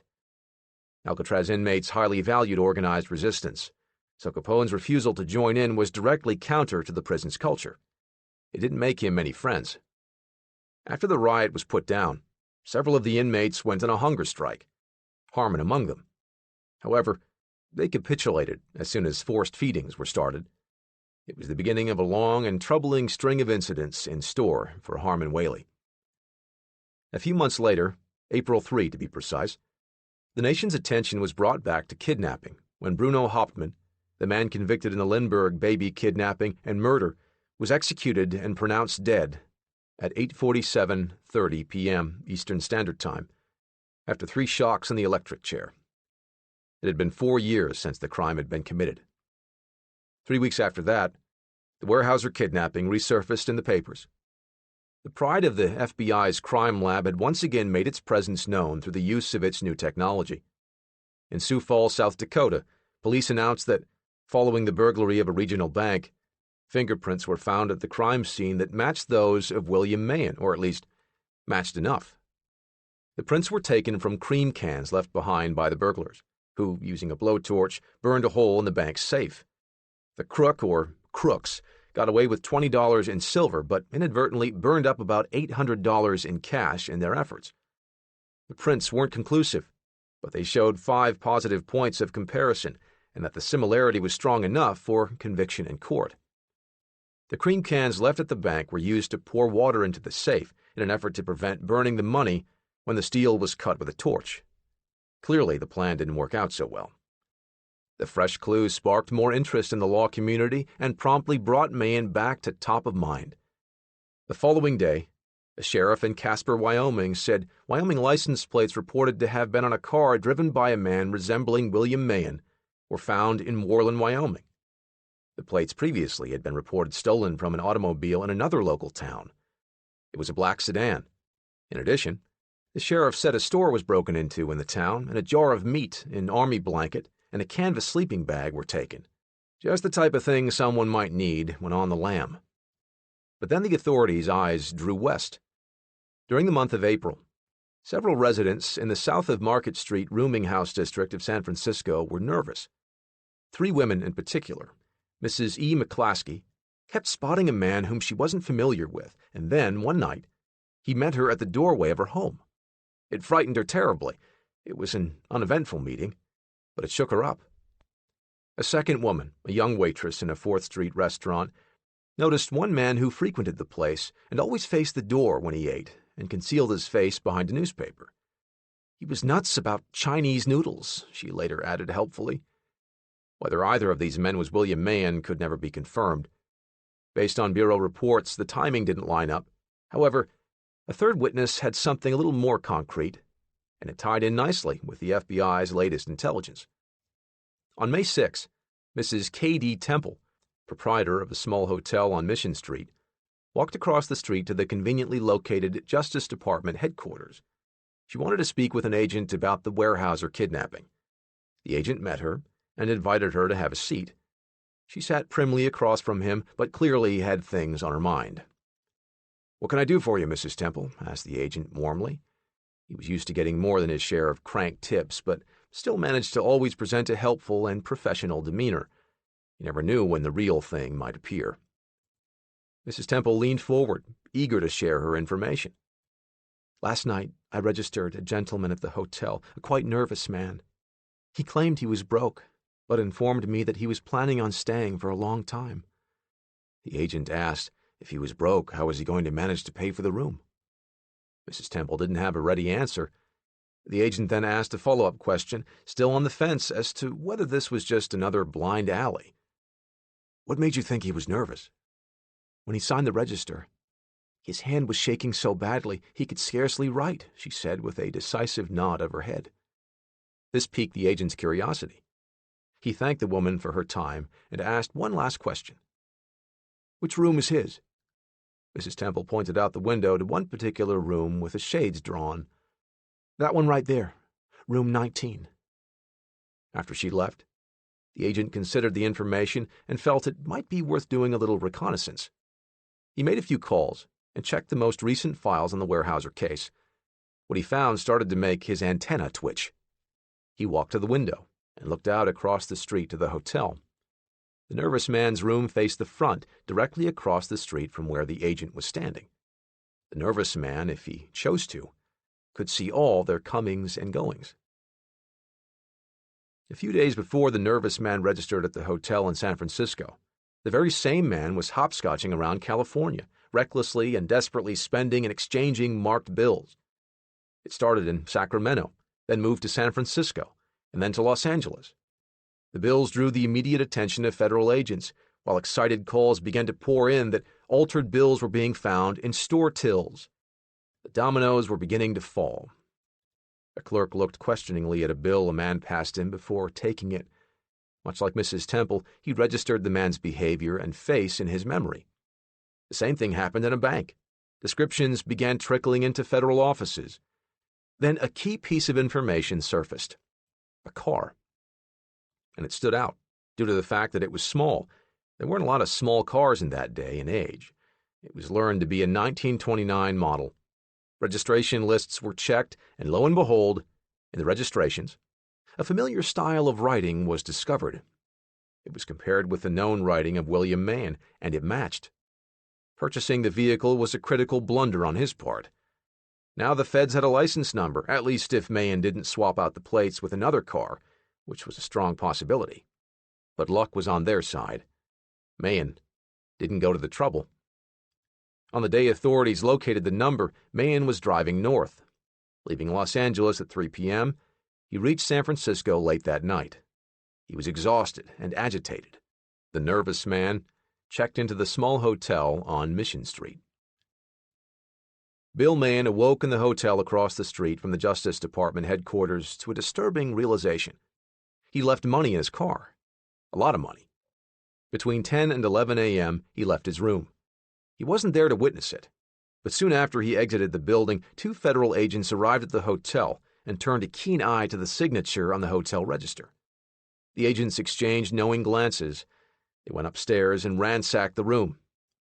Earlier that morning, federal agents had been searching high and low around the neighborhood, looking for the car with the matching license plate. They found it. They had their man, and they knew it. Outside, Mann, wearing the most minimal of disguises, a pair of glasses, walked to Monocacy Street between 6th and 7th Avenues, to the parking lot where his car sat. He looked inside. The zippered bag with the money was still there. He let out a sigh of relief. He then took a seat on the car's running boards. To a passerby, it may have looked like he was just another working man taking a well-deserved break, sunning himself. He didn't see the men step out from behind the cars until he heard them. "We're federal officers, Daynard," they shouted. "Don't try to resist us." His .45 caliber revolver was only a few feet away in the glove box. He never even bothered to reach for it. He was done running. "I've known for a long time it couldn't last," he said. George Weyerhaeuser was kidnapped 2 blocks from his home on Friday, May 24, 1935. William Daynard, alias William Mann, the man behind the abduction, was finally caught 348 days later on May 7, 1936, at 12 noon. When arrested, he had $7,300 on him, some of it ransom money. He coughed up another $13,000 upon questioning. He was already out the $15,000 he'd left in Butte. Nothing was said of the other $65,000. Upon his arrest, Mann admitted his identity but did not confess to the kidnapping. The man who led the capture, Wayne Listerman, or W.L. Listerman as he was recognized by the Bureau, was only 28 years old, the youngest Bureau chief in the service. Many chiefs would not make callers this big in their entire careers. The capture had a slightly anticlimactic feel compared to the events just a year earlier, but no one seemed to mind. That would change once Mann was shipped back to Tacoma, as the local papers were more than happy to revisit the biggest local story in memory and give it the requisite dramatic burnish. The Tacoma Daily Ledger summed it up like this: "Caught in the same relentless trap which has methodically gathered in one by one the men bearing the sinister title of public enemy, the slippery William Mann returned to the scene of his crime last night in a special chartered plane, which landed at the Tacoma field at 9:55 p.m. Less than 10 hours after his arrest on the streets of San Francisco, the heavily manacled, pasty-faced kidnapper and bank robber alighted from the plane to be greeted by a blinding flash from a score of camera bulbs." When word got out that Mann had been nabbed and was being flown back to Tacoma, the crowds began to form at the Pierce County Airport. The weather was fair and warm, but had it been otherwise, it still would not have kept the masses from gathering. From afternoon into the evening, the numbers grew. 5 cars, sleek and no-nonsense, driven by federal agents, many toting machine guns, sat quietly near the runway, a football field's length from the hangar. The crowd stood by, curious but passive. Most had seen mugshots of the fugitive man in the papers, but seeing him in real life would be an altogether different experience, one would think. He'd been portrayed as a monster preying on a helpless boy, a scar-faced creature of pure evil, but with a devilishly clever mind behind it all. He was, after all, the brains of the kidnapped gang. Would his appearance live up to the expectation? As the arrival hour grew closer, the Fed's cars moved closer in. Then, just before 10 p.m., the lights of the plane were sighted over the treetops. Floodlights burst into life, bathing the field with their harsh beams. A parachute flare, which had been placed on the ground near where the G-men's cars had been, was lit to guide the pilot to the transfer point. It simply added an extra layer of green eeriness to an already surreal evening. The moment the plane carrying the former fugitive touched down, there was a crowd of about 1,500 gathered on the tarmac. Their passiveness ended, and they rushed the plane. Rope barriers that officials had put up to keep the crowd at bay were quickly overrun, as were the small army of G-men. The agents physically shoved the crowd back to form a passageway as the door of the airplane was open, and Mahan, chained to an agent, stepped out and descended toward a waiting car. Just as the newspaper described, a flurry of flashbulbs from news photographers greeted him. After being rushed to the city jail, only a mile or two from where he kidnapped George, Mahan was booked and marked held for federal authorities. His bail was set at $200,000. Whether the number was planned or coincidence, no one was saying. Chapter 58. Mahan's Plea. Saturday, May 9, 1936. Mahan sat in his large cell on the third floor of the city jail, just across the corridor from the same cell that housed Margaret Whaley while she was on trial the previous summer. 2 federal agents were locked in the cell with him at all times, while another sat outside the doors with a submachine gun at his side. No visitors were allowed to the third floor. Power to the jail elevator was turned off and only turned back on for official business, and only on the order of the top brass. It was the first time the jail had the distinct honor of housing a public enemy number 1, and they weren't about to take any chances. Just like his partners in crime, Mahan knew he could face a possible life sentence on the kidnapping charge, but at least he wouldn't meet his end with his neck in the hangman's noose, in spite of what Pierce County Prosecutor Harry Johnson had to say. William Mahan ought to be hanged. That child stealer is a fitting subject for the gallows. Johnson, however, knew that wasn't about to happen. He knew the Department of Justice had too good a case in federal court to transfer it to the state court. Be that as it may, said Johnson, he would be a good one for hanging. If Mahan pleaded not guilty, both Margaret and Harmon Whaley could be brought back from their respective prisons to testify, but not many were expecting it. Mahan was licked, and he knew it. At 10 a.m., he was led to the courtroom to stand before Judge Cushman. Owen Hughes announced to the bench that the government was ready for the plea. "Let the defendant come forward," said Judge Cushman. Marshal Chitty escorted the accused to the bench. "William Daynard is your right name?" the judge asked. "Yes," was the reply. "Have you an attorney?" "No." "Have you any money?" "No." "The court advises you that if you have no money, the court will appoint an attorney for you. Do you want the court to appoint an attorney?" Mahan shook his head. "No." A murmur ran over the courtroom. "Do you know what you are charged with?" "Yes." "Do you wish a delay in this matter?" Mahan paused for a heartbeat, looked to the judge, then to Hughes, before answering quietly, "No. Any time." Judge Cushman said, "Having heard the indictment read, the court further advises you that if you wish to consider this matter or if you request more time, a reasonable time will be granted." The brazen bank robber and last of the big-money kidnappers was drained of all bravado, a mere shadow of the man he was only a year earlier. He was ready for this to end. "No, I don't care." When the judge asked him how he would like to plead, Mahan gulped and said, "Guilty," to both counts. It had only been 23 minutes since Mahan had walked into the courtroom, and the judgment was swift. He was given 60 years. There was no change in Mahan's expression. His head was bowed, his chin almost touching his red tie, his thin hands clasped at his belt. Years after Mahan's sentencing and imprisonment, Hoover still went back to it and continued rants about the country's parole system. In an article in 1939, he wrote that Mahan, or Daynard, as he referred to him in this case, continued on his nonstop crime sprees because of how loose the parole system was. "So think that over, sentimentalists," he wrote. "Remember swaggering Bill Daynard and the boy he kidnapped in Tacoma." He went on to say that the system turned loose a human mad dog, and the public was forced to take the jolt. In the year that Mahan was on the run, he wore no disguises. He lived a fair amount of the time in plain sight. After what he considered his only close call in Butte, Montana, he lived in the hills of Washington before traveling about. He went east to get in touch with some of his former gangster friends in Chicago, who he knew from his bank robbing days.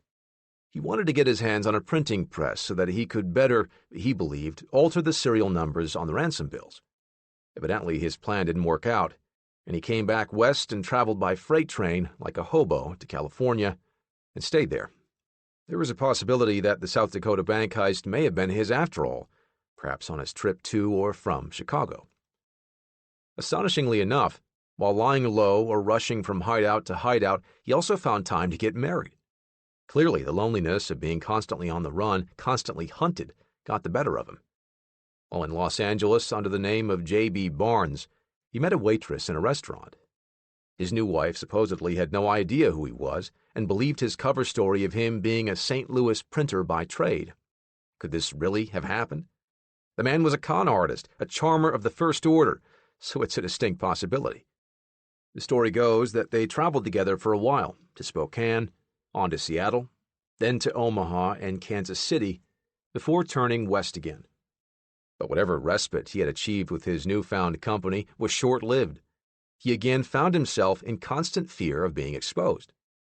Curious looks by bank tellers and long pauses from cashiers while making change would cause him to scurry away, certain that they were on to him.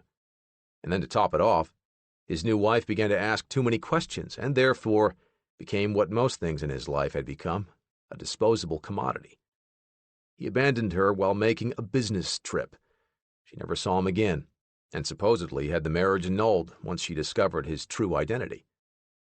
Mahon had 4 or 5 automobiles all the time, and he would use one and then another, stopping only long enough to eat and sleep when moving from one of the hideouts he had established to another.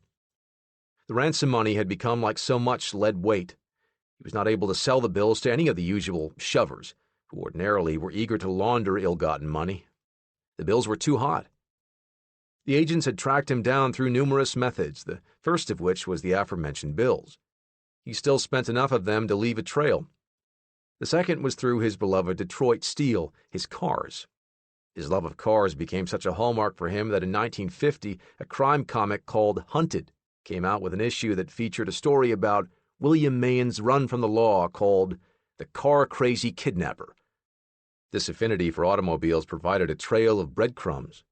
Special agents followed a tangled trail of his broken down and abandoned cars, and they made the rounds of used car lots, always searching, always giving warning that if a man of Mahon's description bought a car, the FBI should be notified at once.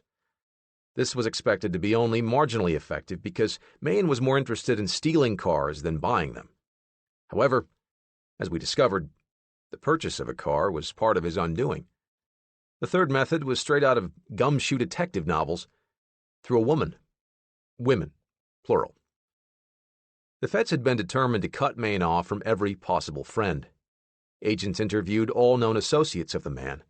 In Butte, Montana, a woman known as Patsy, who was William Mahon's companion when he lived in Butte back in 1927, was receiving letters from the fugitive.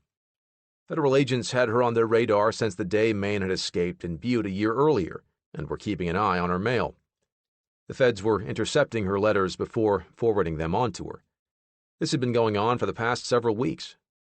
From the letters, they obtained a San Francisco street address and the name of a second woman in that city.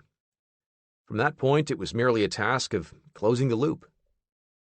When Mahon was on the run, it was a completely different existence from the old days when he would knock off a bank and then take a vacation. Then, he was the hunter.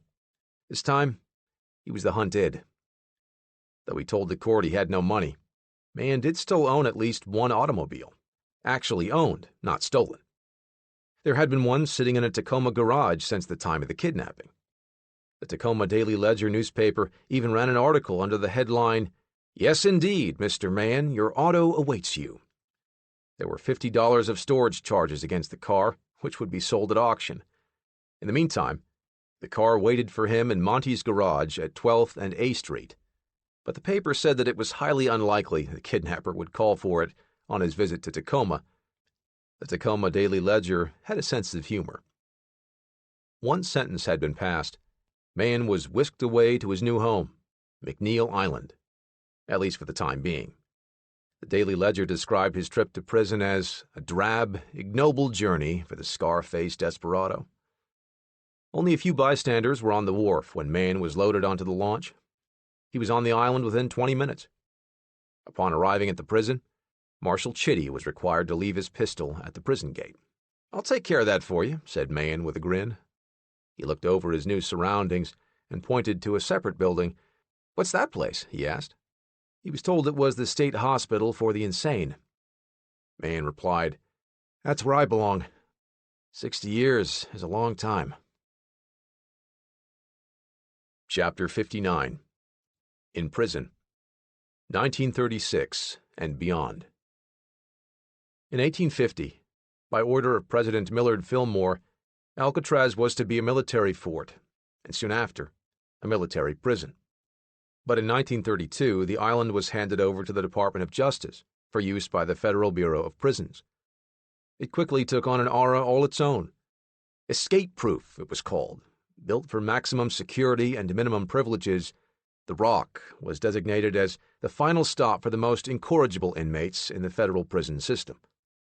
Over the years, Al Capone, George Machine Gun Kelly, Alvin Karpus, Mickey Cohen, Bumpy Johnson, Whitey Bulger, and Robert the Birdman of Alcatraz Stroud were all residents at one time or another.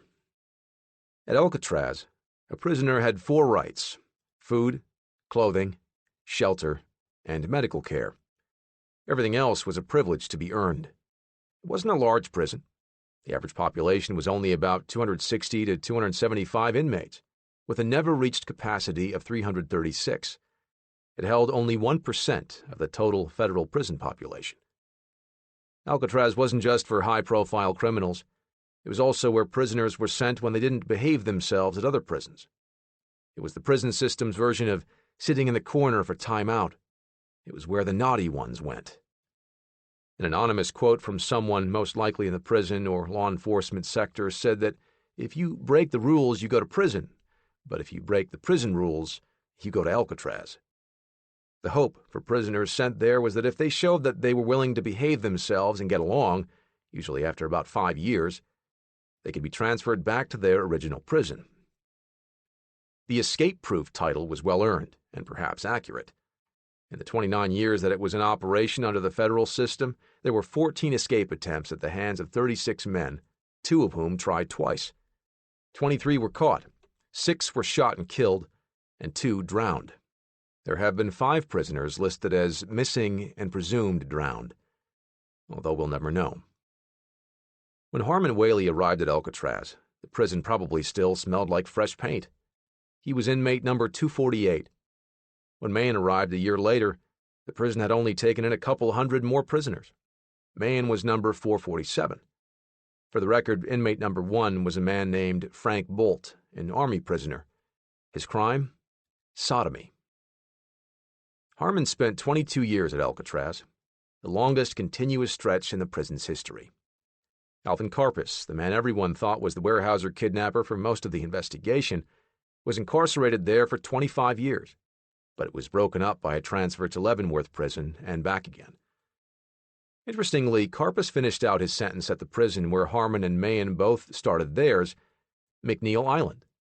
While there in 1962, he met a young car thief and aspiring musician. Karpus took the man under his musical wing, giving him guitar lessons. The young inmate's name was Charles Manson. Harmon arrived at Alcatraz after only 4 weeks at McNeil Island.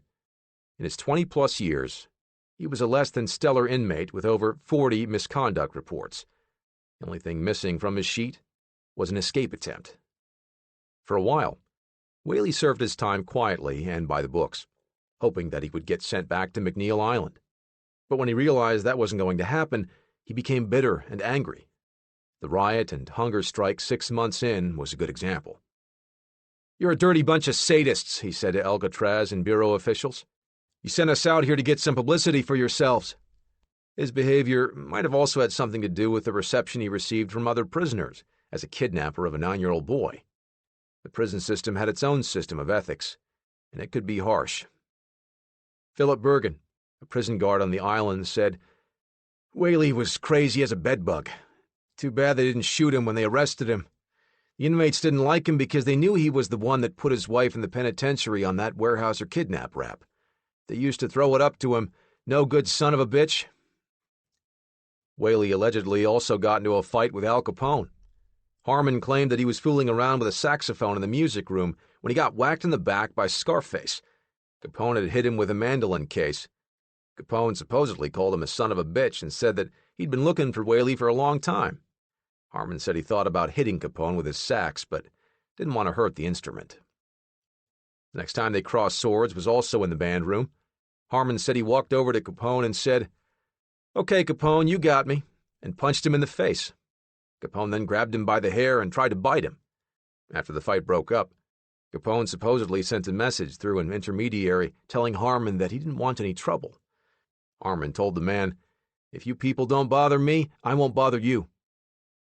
William Mahan didn't arrive at Alcatraz until 1939.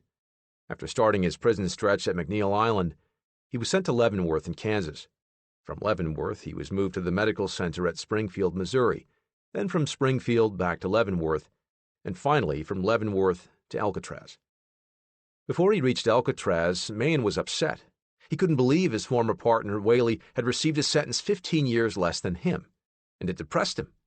So much so that he tried to commit suicide, or at least got the prison officials to think that. Thus, the time spent at the Springfield Medical Center for psychiatric evaluations. Being that he was an inveterate con man, the depression and insanity and suicide bit may have been a big fraud. No one was ever sure. Mahan had his share of controversy at Alcatraz as well. In March of 1941, the warden, James A. Johnston, was informed that 2 crude homemade pistols had been found and traced to Mahan.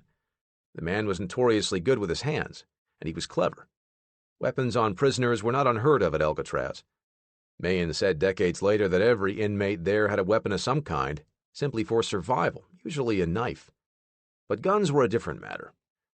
For this homemade version, the barrels were made of copper tubing, and the mechanism for firing the guns was about as low-tech as one could imagine. 2 rubber bands that would be pulled and released to discharge the weapons. Black powder was made from pulverized match heads with some small black pellets. There were also firing instructions written in Mahan's hand. It soon became clear that Mahan wasn't planning on firing the guns, but instead using them as a leverage tool.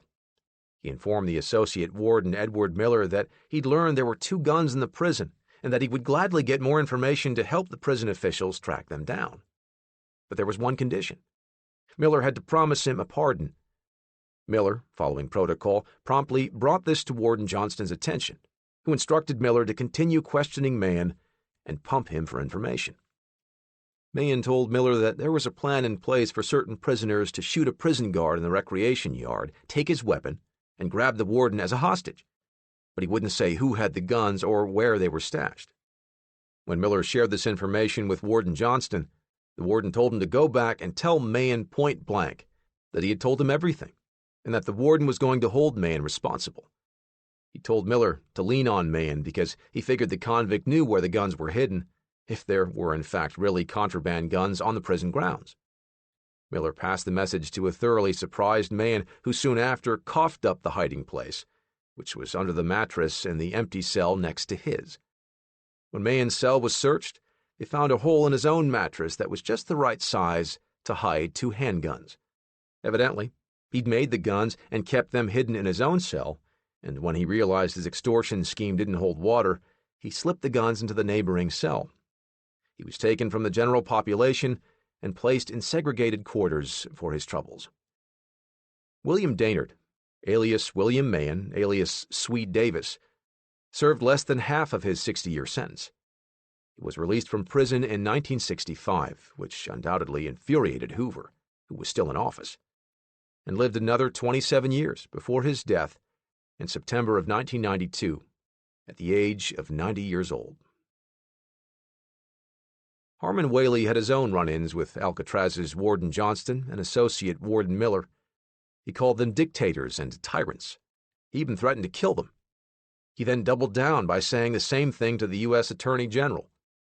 "If any of your agents or yourself think I can do nothing because you have confined me to my cell, you are very sadly mistaken. I assure you that I will splatter the brains of one of your agents all over the wall opposite my cell, and I think I can kill 2 or 3 more before you get me to a trial." This kind of behavior was a strange contradiction for the man who George Weyerhaeuser had described as a nice guy and a reasonable man, at least for a kidnapper. Prison had hardened Harmon Whaley. But during his years in stir, Harmon did something strange and utterly surprising. He wrote letters to George, apologizing to him. Many letters. Chapter 60. The Final Chapter. One would think an experience like what George went through would leave a mark. There would be trauma, counseling, nightmares. Apparently, George didn't get that memo. When I reached out to George Weyerhaeuser in the spring of 2019, I didn't know what to expect. From what I'd heard, he cherished his privacy, a hallmark of the Weyerhaeuser family.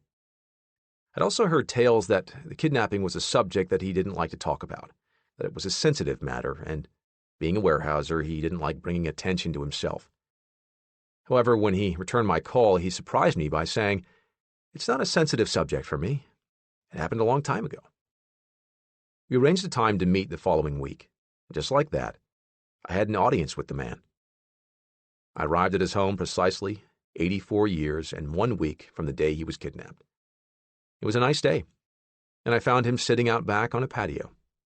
He got up to greet me and suggested we talk in the sunroom.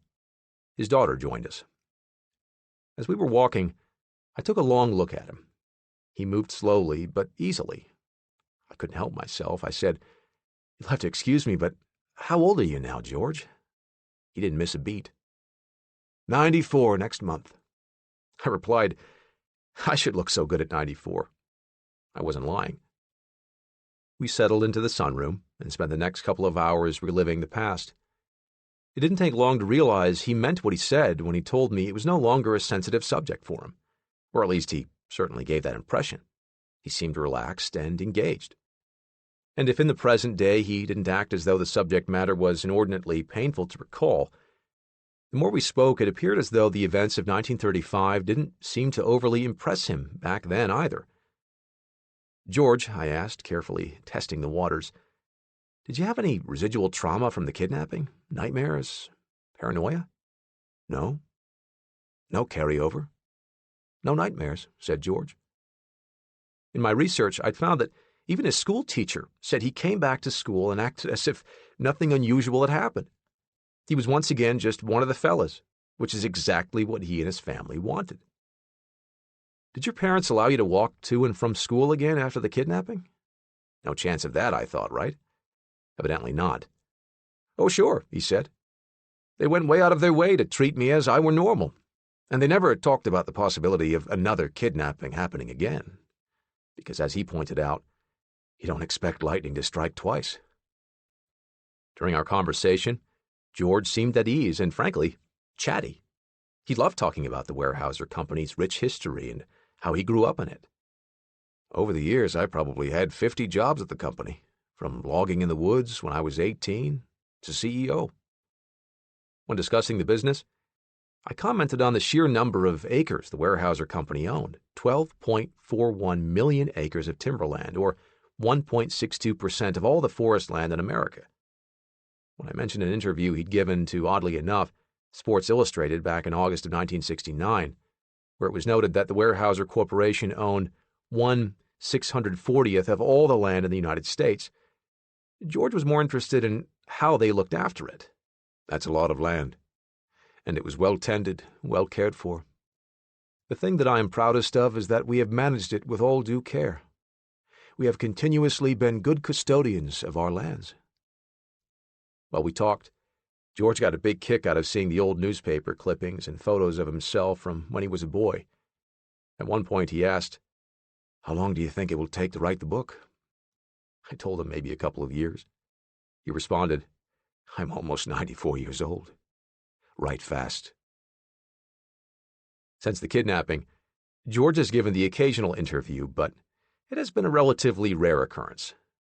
When I asked him if he ever used the kidnapping as a conversation starter, perhaps when he was in college and trying to impress a girl, he said he never did, despite it being pretty much the mother of all conversation starters. "I considered it a novelty and a dangerous occupation to be involved in, but it had a wrap-up, and all's well that ends well." The biggest regret for George, however, was the toll the kidnapping took on his parents. "I've always felt that of all the people in the world, my mom and dad, I still feel badly for what happened to them." Which leads us to the end of George's remarkable story. On June 3, 1963, at the age of 52, Harmon Whaley was released from prison. At the time, George was a month shy of his 37th birthday and near the top of the Weyerhaeuser Company food chain. He would become the corporate president in 3 years, a position he would hold until 1991. But it was in 1963, when freshly released convict Harmon Whaley did something astonishing, and I could hardly wait to ask him about it. "So Harmon gets out of prison, and he contacted you, the boy he had kidnapped, and of all things, asked you for a job? Says, 'Can you help me out?'" George nodded. "Somehow or another, he convinced me that he needed a job. My dad had passed by then, and I'm not sure what he would have thought of the idea. I would have thought about him, not me. The kidnapping was much harder on him than it was on me. He probably would have thought I was a little nuts. Harmon Whaley was a reasonable guy when he had me, and he was a reasonable guy when he contacted me. I didn't realize it had been that long. A hell of a long time." "What did you do?" I asked. "I got him a job driving a truck for us." George Weyerhaeuser hired his kidnapper. How many people can honestly say they could do that, to truly forgive to that degree? Why did he do that for his former kidnapper? George said simply, "I think he appreciated it." All's well that ends well, indeed. This concludes Deep in the Woods by Bryan Johnston, narrated by Roger Wayne. Copyright 2021 by Bryan Johnston. This unabridged audiobook is published by arrangement with Post Hill Press and was produced in the year 2021 by Tantor Media Incorporated, a division of Recorded Books, which holds the copyright thereto. Please visit Tantor.com for more information on our growing library of unabridged audiobooks.